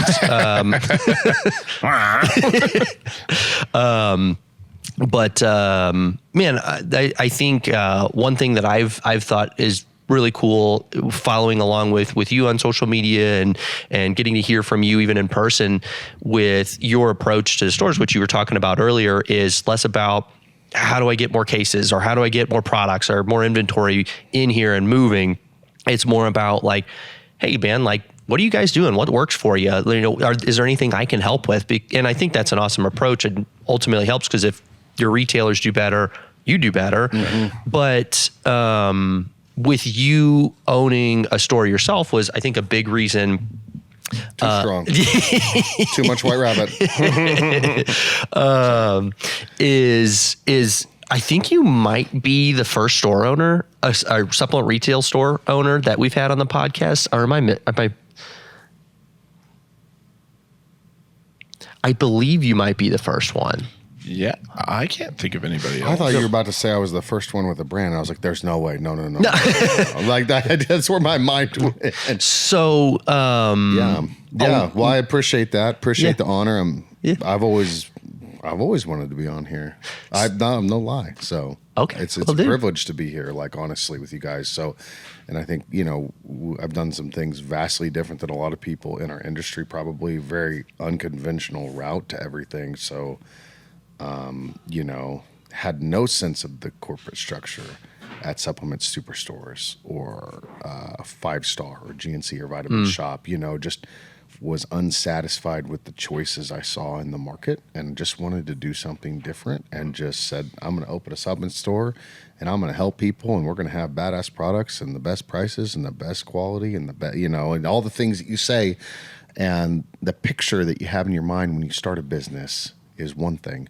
And then when you started, it totally morphs and is something totally different. And so, yeah, you have to give up some of those things that you thought. I think we had a banner in front of the store that said, supplements, vitamins, and fresh meals. And we only had 2 out of the 3 the whole time we've ever been a store. So we definitely reached. Dang, no supplements? No supplements. No supplements. So, but yeah, I mean, just had a desire to want to do things differently than what was done in our area, and felt like there was room for a store that, wasn't stuck on a certain model. And not that that's bad. Right. It's not a bad thing. And you go, you have transitions in your thought process and in your perspective the longer you do something. And so, like, I've seen amazing GNCs and I've seen horrible GNCs, and I've seen amazing supplement stores and specialty stores like ours, and I've seen bad ones. Like I've seen all types in every category, and it used to be like big store bad, small store good,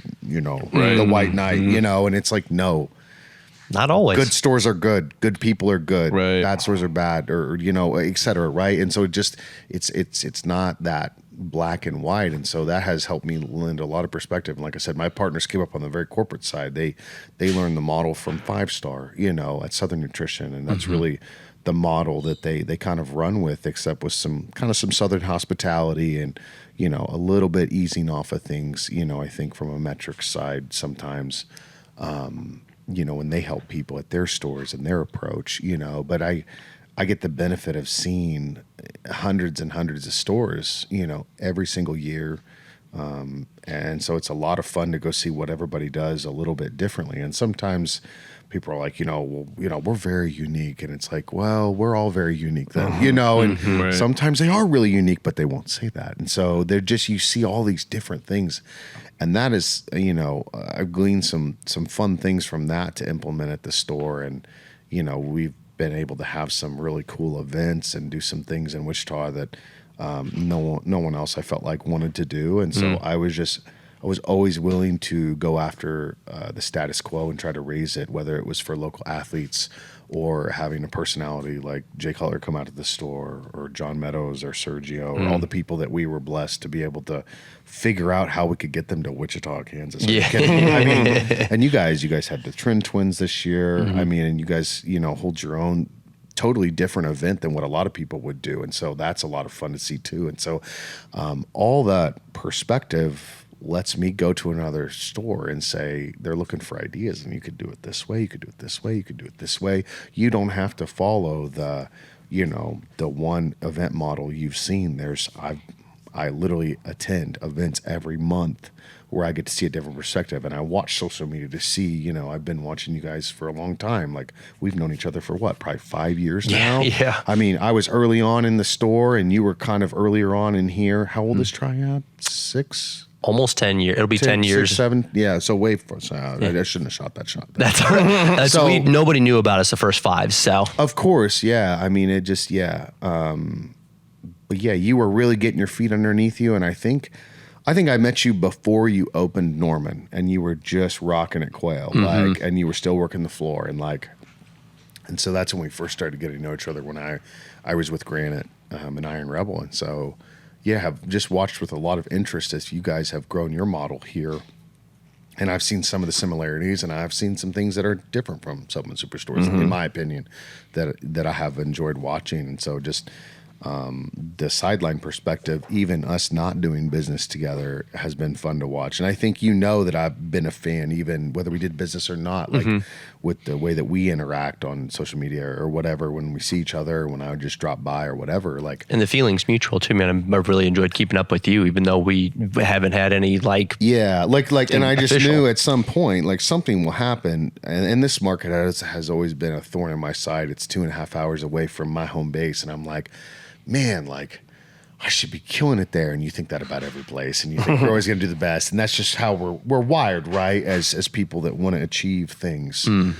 And so it's fun to be working with people that are not too far away, hop, skip, and a jump, where, you can go out to the market for a day and then come right back home, and, out early, back late, you got a lot of work done that day. Saw a lot of stores. There's a fair amount of stores here still. Like, it just ebbs and flows. New stores opening and closing, like, kind of crazy. But I knew, like, from, I think when the third store hit, and after my experiences with you guys the first few times, I was like, man, these guys, they have something going on, like, and just have been thrilled to watch that go the right direction. And you guys continue to make strides. And like we were talking about your impromptu meeting today, kind of just like, sound like a riff session turned into, like, the makings of what's going to be a smash hit for the next level for you guys. And so getting to see people instead of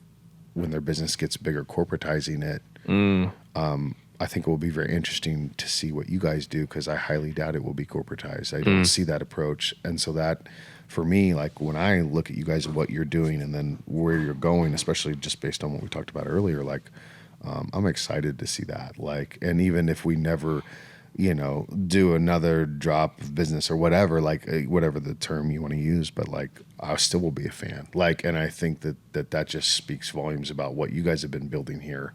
Like, and that there doesn't have to be, like, we can just have a relationship that doesn't have to involve, like, well, I'm a fan of these people because they buy a lot of shit from me. Like, like, I just appreciate you guys being willing to have me on, and just have been watching and wondering what's next. And I think that's a lot of fun when people are able to do that, So now that I'm done with the hero worship, we can move on to the next question. But, like, that's genuinely how I feel. The double white rabbit is really bringing it out of me. Yeah, we love it. We did have more guests drink double white rabbits. Yes. Drink more. Yeah, Caleb agrees. Yeah, man. Well, man, thank you so much for all the compliments, man. It's man, cool to hear that, especially from someone. And what I was what I've been thinking this whole time, man, is it's like, you've got a perspective and some experience that I don't know really anybody else, or at least a whole lot of other people that have that same experience, where you are in so many other stores and get to see how they do things, what works for them, what doesn't work for them, but not just as a brand rep, because I think there's at least a handful of those. You're seeing it as another store owner and someone that isn't just so locked in on my job is to, sell more products in here. And even if you take the right approach of like, hey, let's build relationships and do this the right way, not just focus on sales, I think it's still hard for someone to have an understanding and an appreciation for how each individual store does things when they don't own a store or run a store themselves. That where if I know if I walked into another store, I would immediately start picking up on details and be super interested to see on, how they operate, again, what works well, what doesn't work well. But I don't really do that a whole lot. So they don't have the opportunity to. Right. It's not, I mean, you're more than welcome to come on a trip anytime. Be happy to take you around, and just you get a little sample size of what else is out there, from the holes in the wall and the good old boys to like your other kind of chain enterprises that have their own little spin on it. Always happy to do that. I think there's a lot to be gleaned there from people. And I mean, there's the different markets create different approaches. I mean, but there are some approaches that we're watching work well in almost every market that they touch at the same time. But yeah, I mean, there's not very many guys that have, or are doing it the way that I have been able to do it. Like from even my entry into the industry to like, where I'm at now and the unique position that I set in, where basically like I go out on the road and talk about pre-workout, and that's my job. And other days my job is just listening to somebody tell me about what's going on in their life and like catching up with them and hanging out. And I'm just really lucky that I don't have a set of oversight over me that's like, what are you doing today? Right. Yeah. And that has led to the results that continue to grow in the relationships, and everything else that I'm able to do is because the guys get it. Like they're not on me. And I was very lucky because granted they kind of didn't know how to manage somebody like me. They just said, hey, here's a credit card, go do what you can do. And I said, oh, okay, don't have to tell me twice. And so I went and I did. And we learned a lot of things early on. And now it's kind of led me to a point where that's kind of still what I do, but there is some strategery to it. And there's some intent, but also it's just kind of like, I was with a customer in Washington last week and he was like, well, where else are you going to go today? And I said, dude, I came here to see you today. And I came to see your stores and to hang out with you, whatever time you've got available. I'm on your time. I'm just here to build the relationship some more with you, quite frankly. Maybe some people wouldn't say that, but what do we have to hide? I just flew out here and drove and, did all the things to come see you. This is what we're here to do. And that's what's important. If we find ways to work together further, great. And if we don't immediately, great. At least I know more about what you're doing in your stores, because I've never visited before. And what I like to tell people is what makes us different as when we visit in store is that every brand has cool stuff and different things, and it's basically just hey man, I've got some stuff, I really hope you would buy some from me, at a core level, not to be disingenuous or knock. There's great people out there that have that approach, and I don't want to disparage them at all, but how do you truly know how you can help if you don't go set foot in the store?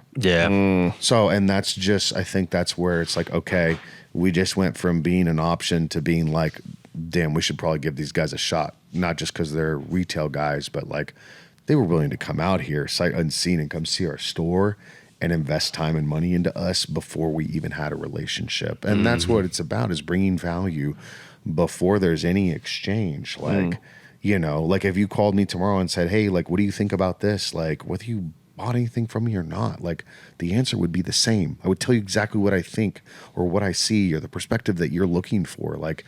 because if that makes you 1% better, I've done my job. Because at some point, somebody would be like, man, like, you know, what are you doing with these drinks or whatever? And you'd be like, you need to talk to Caleb. Like, he's the guy that we go to for whatever thing, like beyond the drink. Like, that's the real goal. Like, you know, Triad doesn't come to me for anything. But beyond that, like, that's what I want to be known more for that and have more success with that, because it'll breed success in everything else. Because once we have the relationship, at some point you'll have the need, the trust is already there, and you'll be like, dude, this is a no-brainer. Like, we really didn't have a go-to in this category, and like, this guy doesn't come and pressure us, and he's not, you know, they've got something that fits our need here today. Let's do it. Like, it's a foregone conclusion.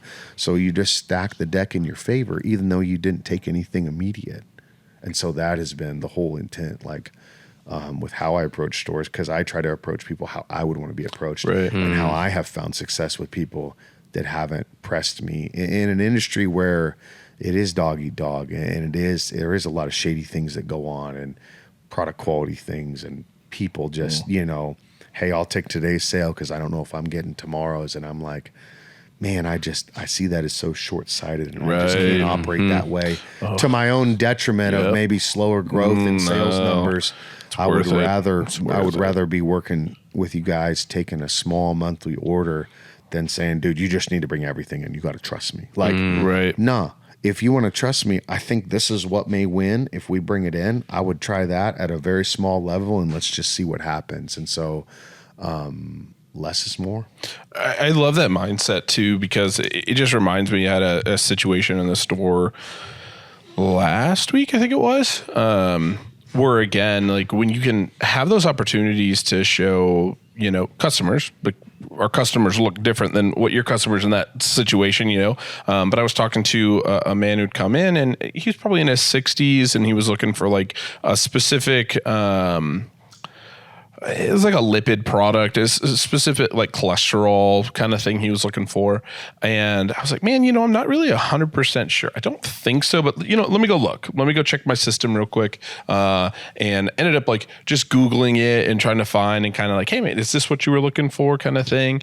And it's like, you know, and it got into talking to him, and turned out, you know, he had driven in from Weatherford, which is about a 45-minute drive from here, trying to kind of find this and hoping that we would have it. And I'm like, man, unfortunately, this isn't a brand that we've ever carried, but I'll make sure to add it onto, you know, like our list of things to try to potentially look into bringing in. But man, I know we don't have it, but as I'm sitting here right now, I can see that Green Acres was a Whole Food store, like health food store. I was like, it does look like they have it, but it is about 9 or 10 miles from here. So if you're okay and you have a second, I'm going to call them real quick and just make sure that it is actually something that they carry and have. And called them, and the guy over the phone was like, I'm like, you know, this is what I'm looking for. And he's like, yeah, let me double check that we have it in stock. And it's like, yeah, hey, we've got a 90 cap and a 180. And I'm like, hey man, just like I'm actually the manager. Like I work over at Triad, and we have a guy here who is looking for this product specifically. You know, I know you only have one of each of those, so let me ask which one he's looking for. And it was like, he's just wanting the 90 calf. And I'm like, and hadn't gotten his name, call him Daniel or whatever. And I was like, hey, so I'm sending him over. He did drive in from Weatherford. Would you mind just like throwing a sticky note with his name on that, maybe put it under the counter and holding it for him? Just to want to make sure that he's getting what he's looking for. And the guy was like, yeah, absolutely. And so hang up the phone, and I'm talking to this guy, and I'm like, hey, so they've got it, they're holding it for you. And he was kind of next to me for the conversation, knew what was going on, but he was like, hey, you know, I know you guys don't have what I need right now, but he's like, if I ever need anything, like, this is the place I'm coming. Yeah. And it's like, oh man, I really appreciate that. Because again, it's like, man, I just, you know, and we'd had a conversation. I was like, you know, if you were looking for that specifically, unfortunately, I don't have it. I have plenty of other products in that category. Be happy to show you any of them. But if you are looking for this specifically, I do totally understand. And he was like, yeah, that's just something I've taken for years, and it's just worked really well for me. No problem, man. Let me call Green Acres. Make sure it is sitting there waiting for you, so that when you add an extra 25 minutes, 20 minutes onto your drive to and from going all the way back back to Weatherford. You didn't waste your time tonight. And I think those are those things where it's like never been into our store before, never done business with us before, but it is one of those when it's just like you're saying, it's like, I will take the time, I will invest in you, I will take my time to try to find this product for you, because I am genuinely the most happy out of any situation where you are getting what you're needing, and hopefully that gives you a good feeling and thought about Triad the next time you have an opportunity to shop with us. I love that. Yeah. And I think there's opportunities for that, like when you have, the brand exclusive game isn't a big thing anymore, but you have that happen, right? Like somebody comes into my store looking for First Form. Hey, like, we don't carry that. If you want that, go see these guys. Hey, somebody wants NutriBrow. We don't carry that. Go see these guys. They've got that leg day product that you're wanting. And you don't have to like press your own thing. You're just like, hey man, we all have different things. It's impossible for me to carry everything because my store is not Triad. So, but yeah, like we've tried to find the limit, and there is no limit. Impossible. Yeah. It's okay. It's okay. But yeah, you have those opportunities, and I think people can sense that, right? Like that's an opportunity for you to say, hey man, I'm getting absolutely nothing out of this. Like as a transactional basis, I just want to help. Right. I just want to be of service again. Right. Right. Like, so I love that. And I think every opportunity to take that and just, how the supplement store game can be, especially in areas where it's just like, man, like it's us versus them. Like, and it's so easy to feel that way. And I think the longer you get in the game, even though you may have had those early on where it's like everybody's hot and it's like, hey, don't say shit about us, and then those rivalries that happen in territories, and I have the benefit now of seeing them in perspective. I mean, I could name all of them across the country. It's my job to know which ones are going on, and people get it. They're like, wait, you know about, and I'm like, dude, it's my job to know. Like, I can tell, like, and right. I also have been in a market where it is like that, and it can be like that, and we're all human, I've been mad plenty of times too. Right. It's very easy, like, and just the willingness even to send somebody somewhere that you may not particularly like for whatever reason or whatever one-off incident on a bad day, right? Like, given the grace that's necessary after you've had perspective, right? Leaves that differently than it was fresher in the moment. Being able to do that, I think, is a true test of are you really locked in to being of service to the customer that day? But that's how you win long term, though, because that's how you exactly. If someone is very set on getting leg day from NutriBio, if you try and sell them on another product, they may even get that product, but I think they leave knowing that they got sold something that they didn't exactly want. Yeah. I think most times, maybe not every time, but most times. And I don't even think it's necessarily bad to say, hey, if you don't want to drive somewhere else and you're not super set on this product, we have other ones. I can even give you some samples of some different things to try out. But if this is what you're looking for specifically, this is where you need to go. I think they are a whole lot more likely to come back in next time, as opposed to being like, that guy tried to push me something I didn't need. Right. So, because at that point, like with that trust, like, I hope my hope at that is that if that guy ever has a question or a need, he knows that this is a safe place that will help, right? Like if it's something that we have, great. If it's something we don't, that's fine too. Because like there was no push. Right. Let me help. Like if I can just be a catalyst of help for you, then it's like, well, that's when we find so many opportunities to do stuff. I was listening to a podcast, or maybe it was a clip of a podcast or something, where they were talking about a little bit of a different situation, but they were talking about what's the mail order, like dog food and dog treats and stuff. Oh, Chewy. And they were kind of talking about how, if somebody cancels because their dog passes away, that they like go out of their way. I think they send like flowers and like a picture of your dog, like something. And they refund you for the last one. And they refund you, and they tell you to keep it and give it to somebody else, or like donate it to a shelter or something like that. And it's like, that is that little extra that a company can do, a business can do, a person can do, whatever, where as soon as you start looking for those opportunities, you realize they exist everywhere. There's so many opportunities that you can do that really build that. Hey, because I'm sure if I was in that situation, I lost a pet, that kind of thing happened, I'd be like, wow, like obviously I'm going through a really tough time right now, but I'm probably never buying dog food from anywhere else ever again. Yeah. Like, because they took the time to care, and like, as sad as it can be, taking the time to care is, I feel like, something that we don't see very often anymore. And I think it's so easy for a business that needs to continue to make sales to stay in business to get hyper fixated on, well, this person doesn't have a dog anymore. Like, that sucks. We may not make any more sales with this customer. And I think that even the best of people, you get caught in trying to grow a successful business, can easily start to think that way. But most people that once had a dog will probably get another dog. Right. And what an amazing way to make it's marketing. It's genuine, it's memorable, and it's customer service. It's all those things wrapped into one. I mean, somebody's going to remember that they did that for them. Right. Oh, yeah. It's like they're going to, anytime something that comes up, we always used to use, like, and all those things, it would just flow because you were willing to just, like, say, you know what, like, we're willing to give, without we're willing to give value up front without receiving anything this time. Right. And no guarantee in the future either. Right. would love to see the success metric that's associated with that. It's probably super hard to track. That's what I was thinking too. But yeah. like, you just have to think, if you're throwing money back into the pot, kind of, right? Like, the pot grows, like, But you hear that even, and it's like, I think we've talked about this before, but like, setting a system in place can sometimes make things somewhat ingenuine.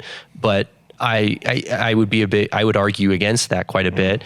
It maybe depends on the situation, but I hear that from Chewy, and I'm like, man, that's even though that is just probably an automated thing for them, that's systematized. Like, if they took the time to implement that in the first place, they still are spending money on a regular basis. Like, if I were in that scenario and that happened, they refunded us and sent us a picture in flowers, I would still be as excited about it, even though knowing that it is part of the system. Like, I would still become as loyal of a customer because of that. And I've always thought, like, for me and my perspective, and the thing that I think I always remind myself of is, it's genuine to make that system. Yep. Just because it's automated doesn't mean that somebody didn't think, like, hey, you know what would be really special for people who are going through a really tough time? This. And hey, you know what's the best way that we can do this is make sure that we don't miss it. And the way that we make sure that we don't miss it is adding some kind of automation to it. Yeah. But the genuineness comes from the initial desire to do it, because most places don't. Most places don't do any of that kind of stuff. And like, just taking that, like, hey, we care, like, approach, I think, because I get what you're saying. It's like, it does get hard to kind of get into that, or out of that mindset of like, oh, that's like an automated thing. Like, but at the end of the day, it's like, I'm always reminded, like, man, somebody had to decide somebody to do had this. the thought, right? And there's thought behind the action and intent behind the action, right? For sure. The intent is like full of being genuine, but the emotional disassociation that happens with systems, like, is tough. Like, and when you're an emotional person and you see systems, you're like, right? And vice versa. You're like, yeah, like, we do what we do, like, and it's really hard to get those things to meld. Yeah. But you're like, how you explained it, we don't want to miss this. Here's how we don't miss it. Like, and so like that explanation, like, I don't even know what we call that, emotional intelligence, right? And then to be able to expound upon that for somebody that doesn't get it and is like, oh wow, like, I'm looking at this a whole different way, to change their frame of reference on it. Right. It's I mean, the same reason, like, I put on my to-do list, call my family, I call my grandma, and call my parents every Sunday. And it's like, and I think, it's having it on my to-do list feels weird, but it's there because I don't want to forget to do it. Right. Is it disingenuous to wish somebody a happy birthday on Facebook because Facebook told you it was their birthday? Absolutely not. Exactly. No. Right. It's still like, oh wow, okay, yeah, that's great. Let me, like, there's still something happening there. And so I just thought that was something that I know is something that I feel like has helped us a lot throughout the years too, is when you can be that genuine with people, just in different situations, good, bad, whatever. But to have those opportunities, I know we've gone back to this a lot, coming full circle to it, is like to have those opportunities meant that I had to take the time to get to know you. Mm-hmm. That it meant that I had to know who you were, to know what was going on in your life, to know, to celebrate something for you, or to mourn with you, or to, do something, go out of my way in some way. Like that's, I think, is such a big part of when you have those people who do just, get up on the rooftops and want to shout for you. It's such a cool thing, because as we've grown, I think me getting to see all of our people buy into that idea so much and be that person that they naturally are, of caring and wanting to get to know the people who choose to come and do business with us. It's always such like a proud moment for, I think, all of us, when you see somebody on staff go out of their way or do something extra because of how much they care about a customer or somebody that chooses to come and shop with us. And it's such a cool thing, because that's, unfortunately, I feel like potentially like rarely celebrated at times. And I love that, that is something that I feel like we put a big emphasis on, is literally like, when I was doing more day-to-day training of like customer service stuff, was like pretty much the first thing I would tell people is like, in most situations, I don't care what people bought. I definitely don't care how much they spent. All I care about is, did they leave excited about you, and did they leave excited about Triad? Here is all of the tools you have at your disposal to make that happen. Let's find a way that you're comfortable with, and then a way that you can really get better at on how to do that, how to make people just excited about you and excited about Triad. Everything else will fall into place. Like if we can be successful at that, pretty much everything else will work out. I love that. Yeah. I'm chilling on 2 White Rabbits. Tell you what, Dude, I'm about 6 drinks deep, so I gotta use the little boys. Right yeah. Okay. You remember 6 White Rabbits? No. 6 drinks total. Okay. You remember that old like "Don't Do Drugs" commercial where the girl was melted into the couch? Yeah, I know. Say she's flat. She's like deflated. Which, like, I think was always funny, because I think most of us who saw that was like, "Damn, how do I get that weed?" That's how I kind of feel right now, dude. It's been a long day, like for sure, and I think that's definitely part of it. But no, this is the double down. I'm in on it. I get it. I'm down. I get it, brother. We you can pull some of these though. clips and make for White Rabbit advertisements. Tell you what, or what's the name of our new mall shop? Head and Pulleys. make a commercial for them. Oral and Tuggies. That doesn't even make sense, Kevin. You can't even call it oral. It's about head soap. Oh, right. Yeah, sorry. No, other shop. Other shop we're talking about. Yeah. Oh, man. The alleyway shop that we're making. I've since the conversation this morning, I've been getting some text from Ryan, which is really cool, because obviously him and I kind of got to touch on our marketing. We touched on a lot this morning. It was employees, training, hiring, marketing. It was a lot of things. Improving motivation on things. Improving motivation. Yeah. Opportunity finding. Like there was a lot that got covered today. Only pushed my day back 3 hours. Dude, no big deal. Yeah, dude. We ended that conversation and I had so many notes. Like I probably had 30 different things on my to-do list that were just totally unorganized, that just all got added through that conversation of like, oh yeah, we should do this. I'll type that in, but I don't know where to put it. So I'm just going to put it right here for now. And then I'd organize my life after that. But Ryan's been sending me a lot of stuff of like, hey, I've been listening to this guy. He's been really good. Here's an idea on this. And I've been sending him stuff back. Awesome. So it sounds like, I think everybody is pretty fired up since that conversation. Cause it's been a lot of thought and a lot of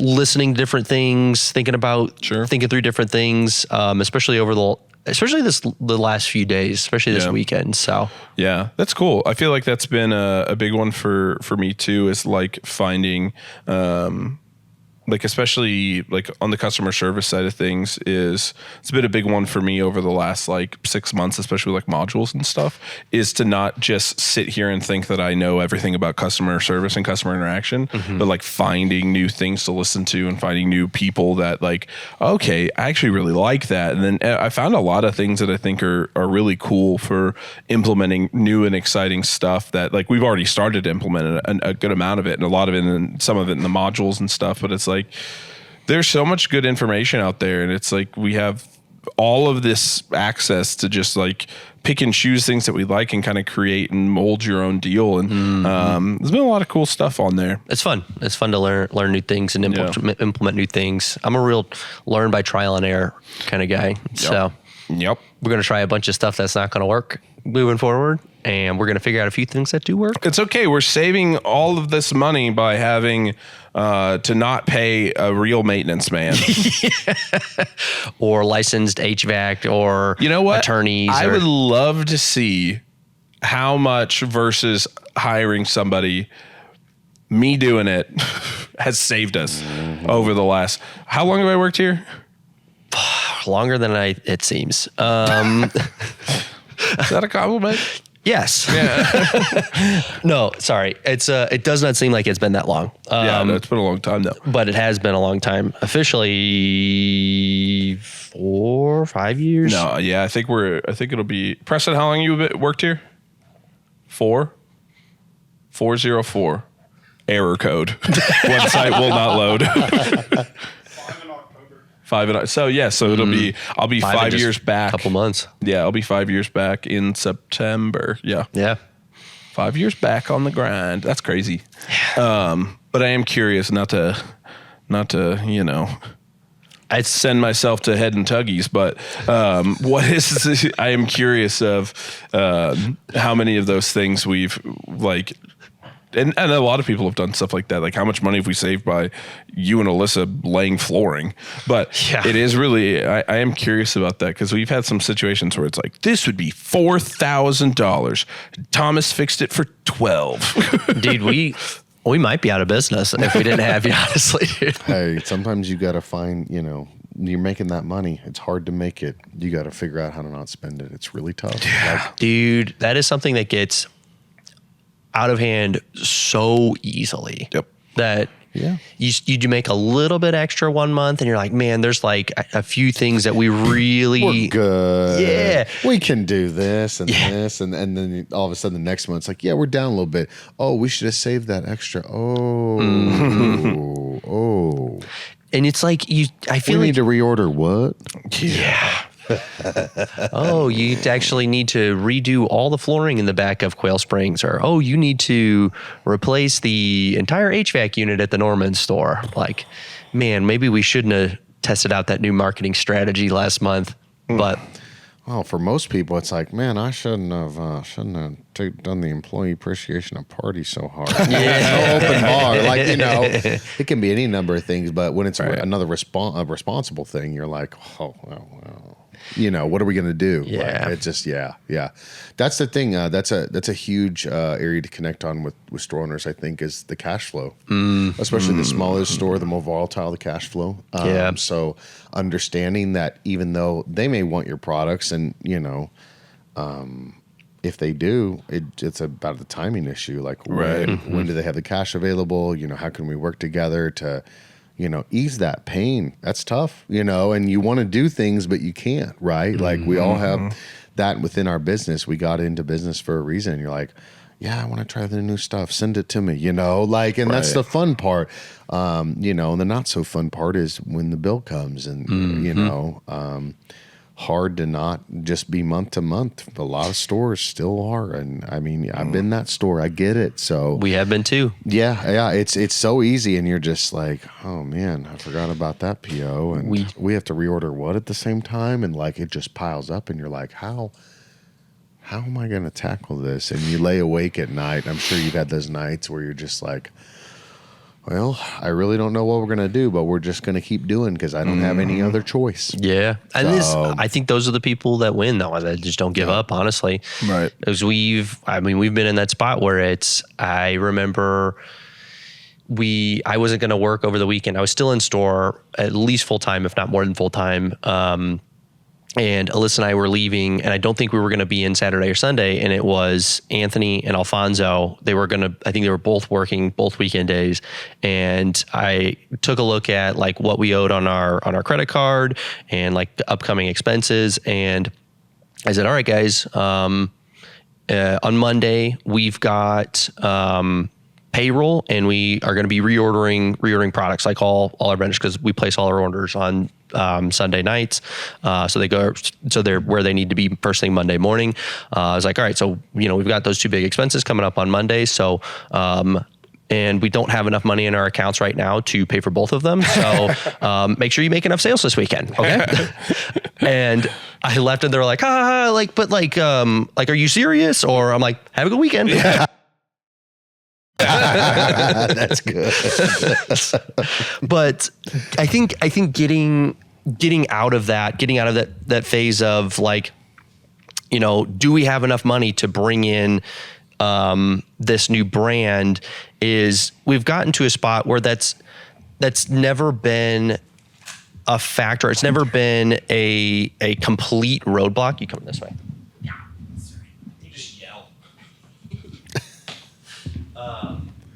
But it's never been, I shouldn't say never. We've gotten to the point where it's no longer ever a complete roadblock when it's like, okay, we're looking at bringing a new brand. Do we have the cash flow to be able to support that? And the answer is always yes now. But because it's always yes, it's come to bite us in the ass so many times because there's not like a cash flow issue, at least immediately, to stop us from bringing in new things, or saying, oh man, this marketing opportunity is like a really, really good opportunity. We need to, we want to try this out, or, we want to do, spend some money on this thing. It's like we've got the cash flow to do that now, but that's come to bite us in the ass where that just compiles so quickly. Even though it feels like we're not spending outside of our means. We're not spending like we've got a ton of money. We are spending outside of our means, or we find ourselves spending outside of our means because we just got nickel and dimed so much that it's like, oh, we're looking at the P&L and it is no longer profitable.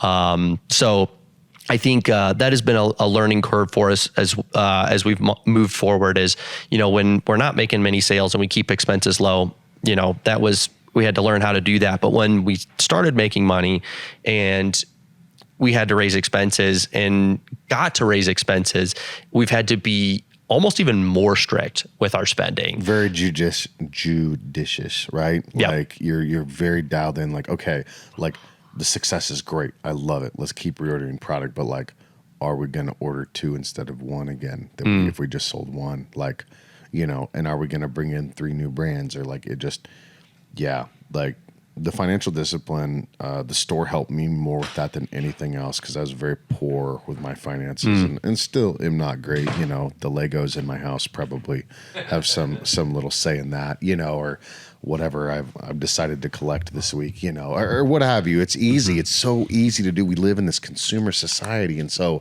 I think having a business is like, you see that and you're like, okay, cool. Like, we live in a consumer society. Come buy shit for me. Like, great. But like, on the other side, you're like, okay, what do I really need? What does this thing need? And it's like, again, less is more. Like, it's amazing that you guys, the warehouse is dual use, stores, brand, both. Has to be that way. But like the fact that you can do that at this scale with the stores and everything else you have going on is impressive. Like, and that you're able to dovetail everything. But like the true operators in this business that do well are able to dovetail things together. And make things work. And that's always the vision that I had when I was like, man, I really think I could do wholesale and have a store, and it would just work together so well. Like, and I see it executed at different levels, like this, and Jersey Shore Supplements has Astroflave, and and where it's more more closely dovetailing than First Form and S2. Sorry, but that's not close anymore. You have two separate, extremely impressive organizations stand alone. Not Absolutely. everyone is close together. And I mean, we're still in the stage at Frontline where Frontline and Southern are dovetailed. You know, Frontline got its own warehouse pretty much when I came on board. Essentially, we're no longer shipping out of the back of a store, you know, and that type of setup or whatever. And so, but I mean, I was talking with somebody that has gotten out of our industry and has been very successful afterwards, and they said, man, everything I learned about having to make things work and all the things I had to do in this industry and the money that I didn't make, all those skills let me make a lot of money elsewhere.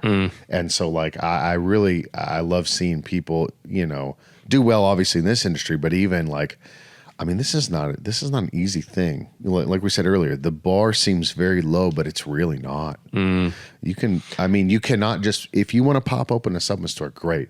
But I can count on both hands how many I've seen come and go in less than 6 months in the last 2 or 3 years. And I feel bad for every single one of them. And I have done my utmost to say, hey, this is what you need to do. Or like, if I was you, this is what I would do. Not that I am the penultimate, like, store operator. I would say I'm far better at the brand work than I am at the store.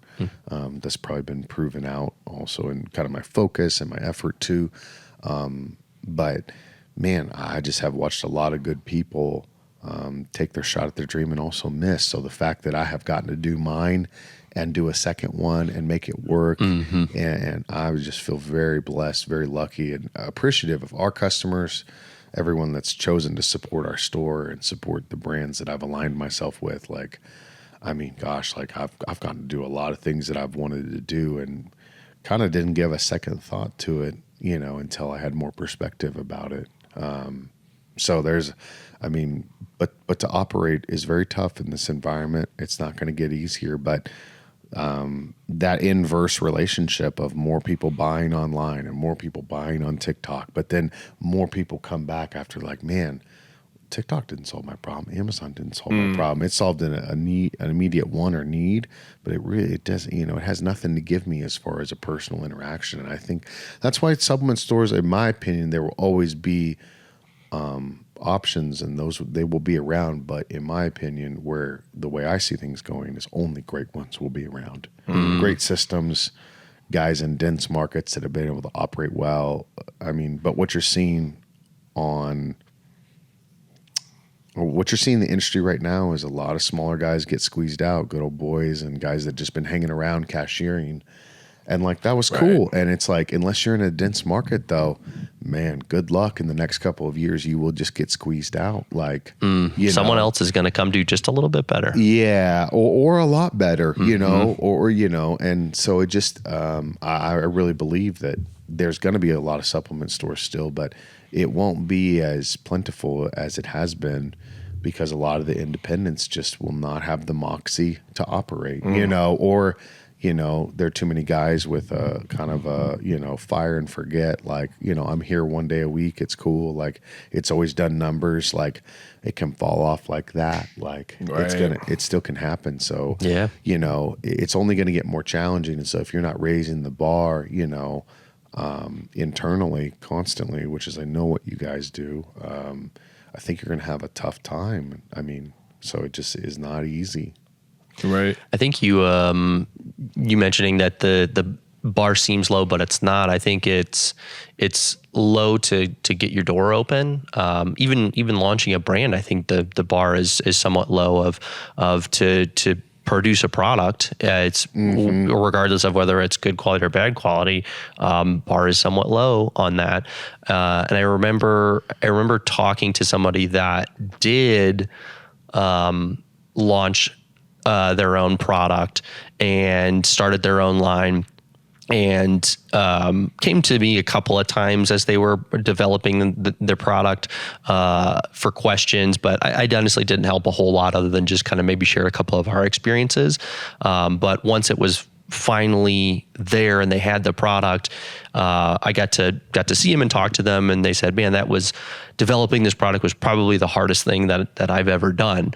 And I was like, it definitely is a hard, very intricate process to do all that and work with all of that. And, even just down to financing and product development, working, negotiating with the manufacturer, label compliancy, making it look cool, Right. Finding we have learned that, there's a million things that could go wrong, and they got their product pretty right. But it was funny.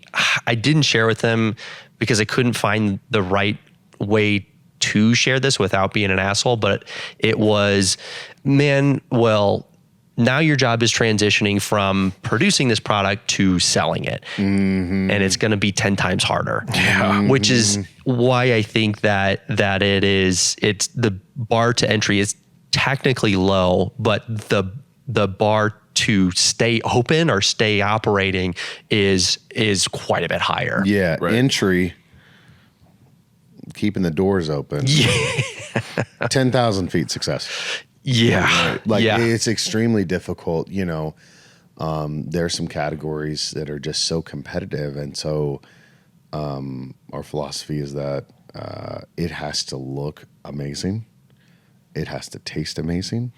It has to perform better than what the panel says. And it has to be at an appropriate price. It has to have the right amount of servings. And that's just the bar to entry for competition in pre-workout, aminos, protein, whatever, like in the space, like now. Like if you are not excellent or striving for excellence in the products, like you're going to be spending a lot of time and money on something that probably won't do as well. And you're going to be, there's no way to elevate yourself immediately. Like if you're not even in that space, like that puts you above all the other stuff that we see and you get bombarded with. Hey, like I've got this thing, like, you know what I mean? Like, hey, like I've got some cool stuff. I'm like, will you please buy some, like, and it's just like, you have to come not with a sales pitch, but with a business plan for partnership.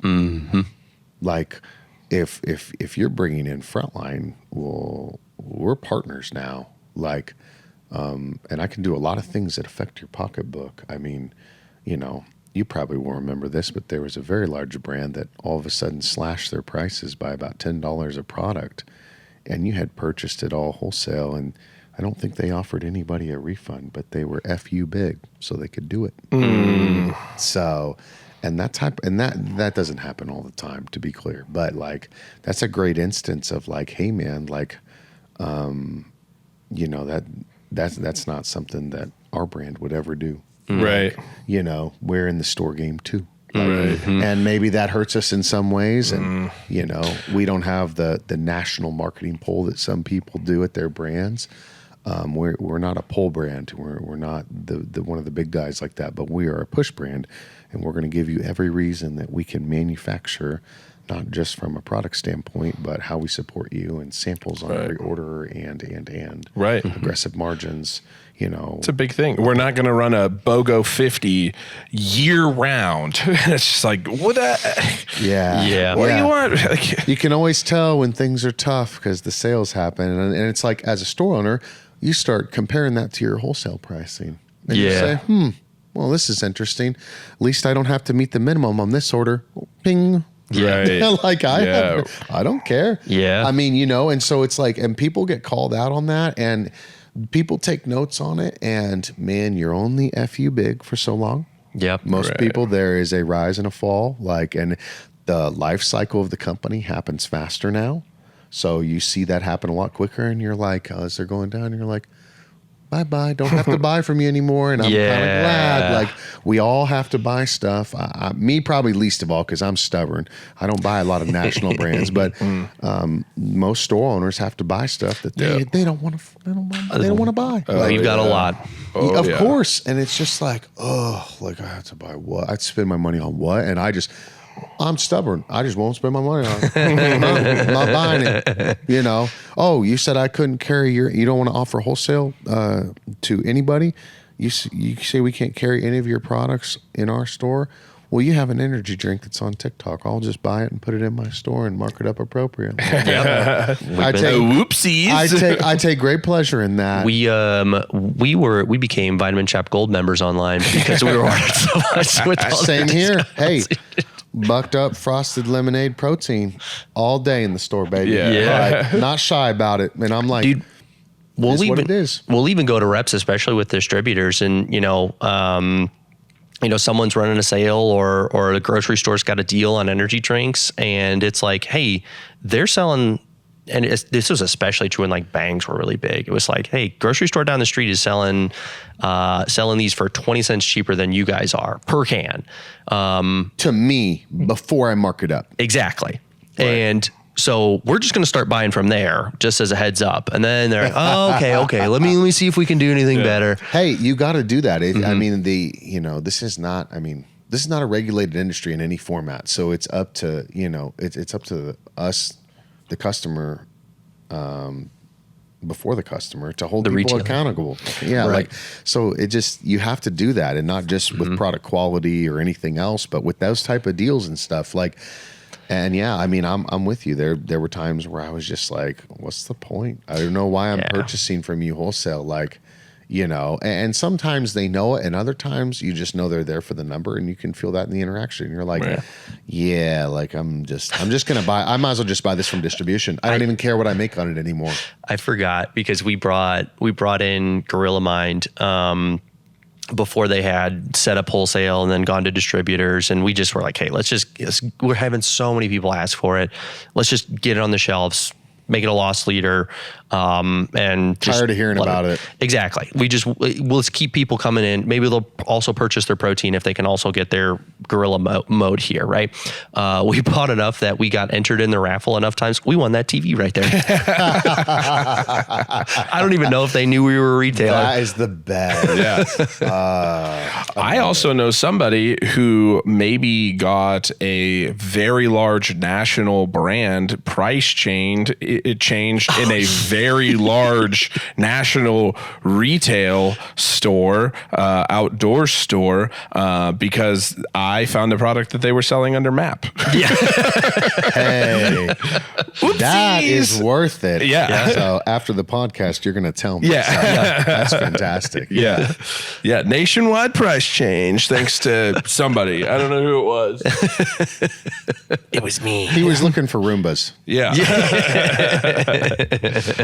Speaking of it, we are edging at like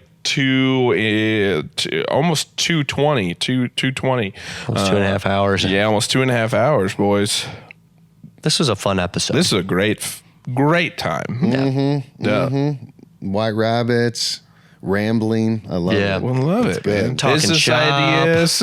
Yeah, but dude, several business ideas. Yeah. Don't go stealing none of our business ideas, all right? Kevin has already trademarked Head and Tuggies or whatever. While you guys were listening, that's what. Anytime you saw me on my phone, that's what I was doing, talking with our attorney. Yeah. Oh, I've got text messages to read.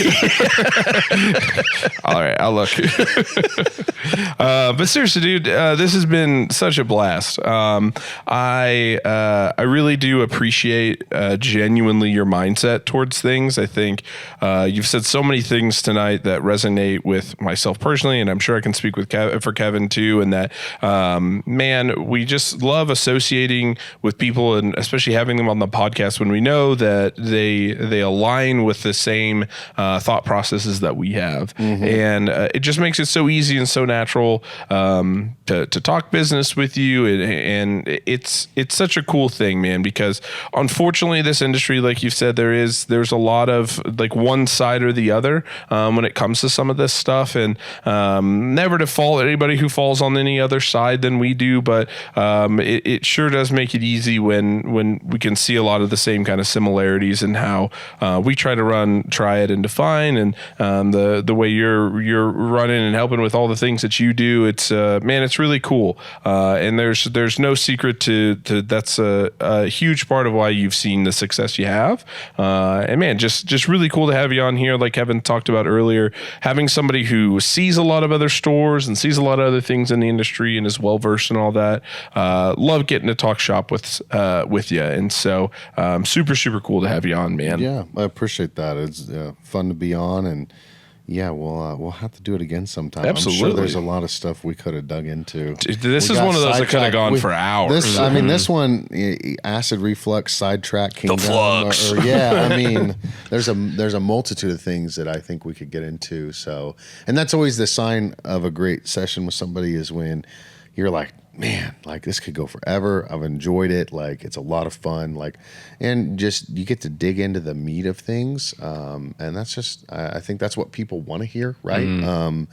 Not just the surface level talk. Yeah, next right. level, like type of stuff. So yeah, I just appreciate the opportunity to be on, and yeah, we'll have to do it again sometime. So everybody keeps telling me I need to have a podcast, and I'm just like, guys, I don't have the time, but I'll show up on yours. You guessed all day long. Yeah, I mean, and it also makes for great content to help spread your message. I think I've been on 5 or 6 at this point, and have somebody that helps me and goes back and kind of chops it up. And sometimes I'm like, man, I just hate how I sound there. Like I don't like it, but it's also like when you take the videos of yourself talking into the phone. Sure. You did it. I'd done it for 6 years now, and I hated it. Never wanted to do it, but it's been a part of the success. And you had to do things you don't like to do, and you have to listen to yourself. If there's any value in any of these clips he pulls that I don't like, and it can help one person, it's worth it. Probably put it up. Right. Maybe that sounds like shameless self-promotion. It probably is a little bit, but like at the same time, can I provide value? Will that provide value to somebody, like regardless of how I feel about this, right? Right. So being able to kind of set yourself aside, which is a hard thing to do. Like we all have our own things that we want to do and interests, and but if you really are wanting to be of service to other people, being able to set that aside part of the time is what's required, to do that at a high level and make them feel that you care. Yeah. So again, like you said, just being able to help one person. I like that. I like every time I hear that, because it's like, it reminds me, it's like, I am just one person. So if I can just help one other person, right. like that's significant. That's one time hugely I needed that. Yeah. Right. And if I could be that person to do that for you, that would be my privilege to do that. Like, 100%. Absolutely. Well, Caleb, thank you so much for making the trip out here today. Of course. I assume you get to stop by some of the stores, and I think you talking about getting to kind of watch what we've been doing, even though, we haven't necessarily had the brands that you were working with in the past, but still, being able to kind of keep up with what we're doing. I hope you know that every time, Frontline or White Rabbit, or even Granite back in the day got brought up, it's like, man, I don't know that it makes sense for the store right now. And for those reasons, we have to make a business decision there. But man, I'd really like to work with Caleb. Sure. It's always been a conversation with my wife. And I think she is very polarized when it comes to her opinions about vendors. Is she either is a big fan of you or she is not a fan of you. Sure. For all our vendors that are listening, she is a fan of you.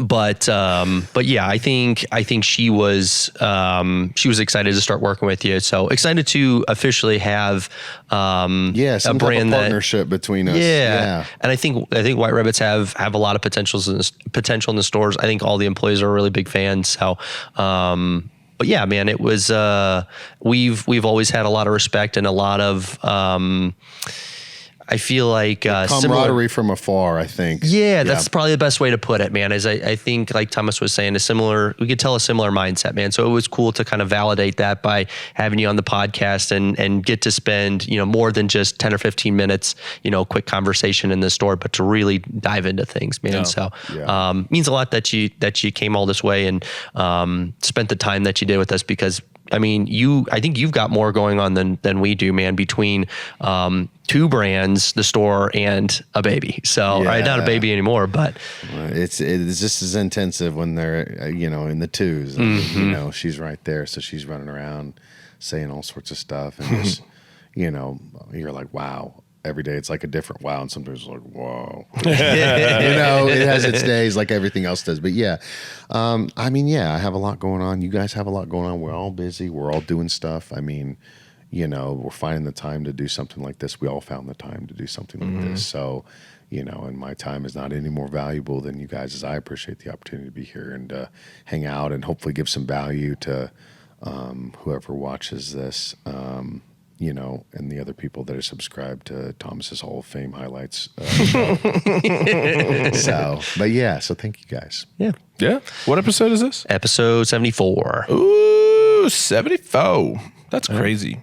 That is a lot of episodes. That's a lot of white rabbits. Shoo, you're telling me.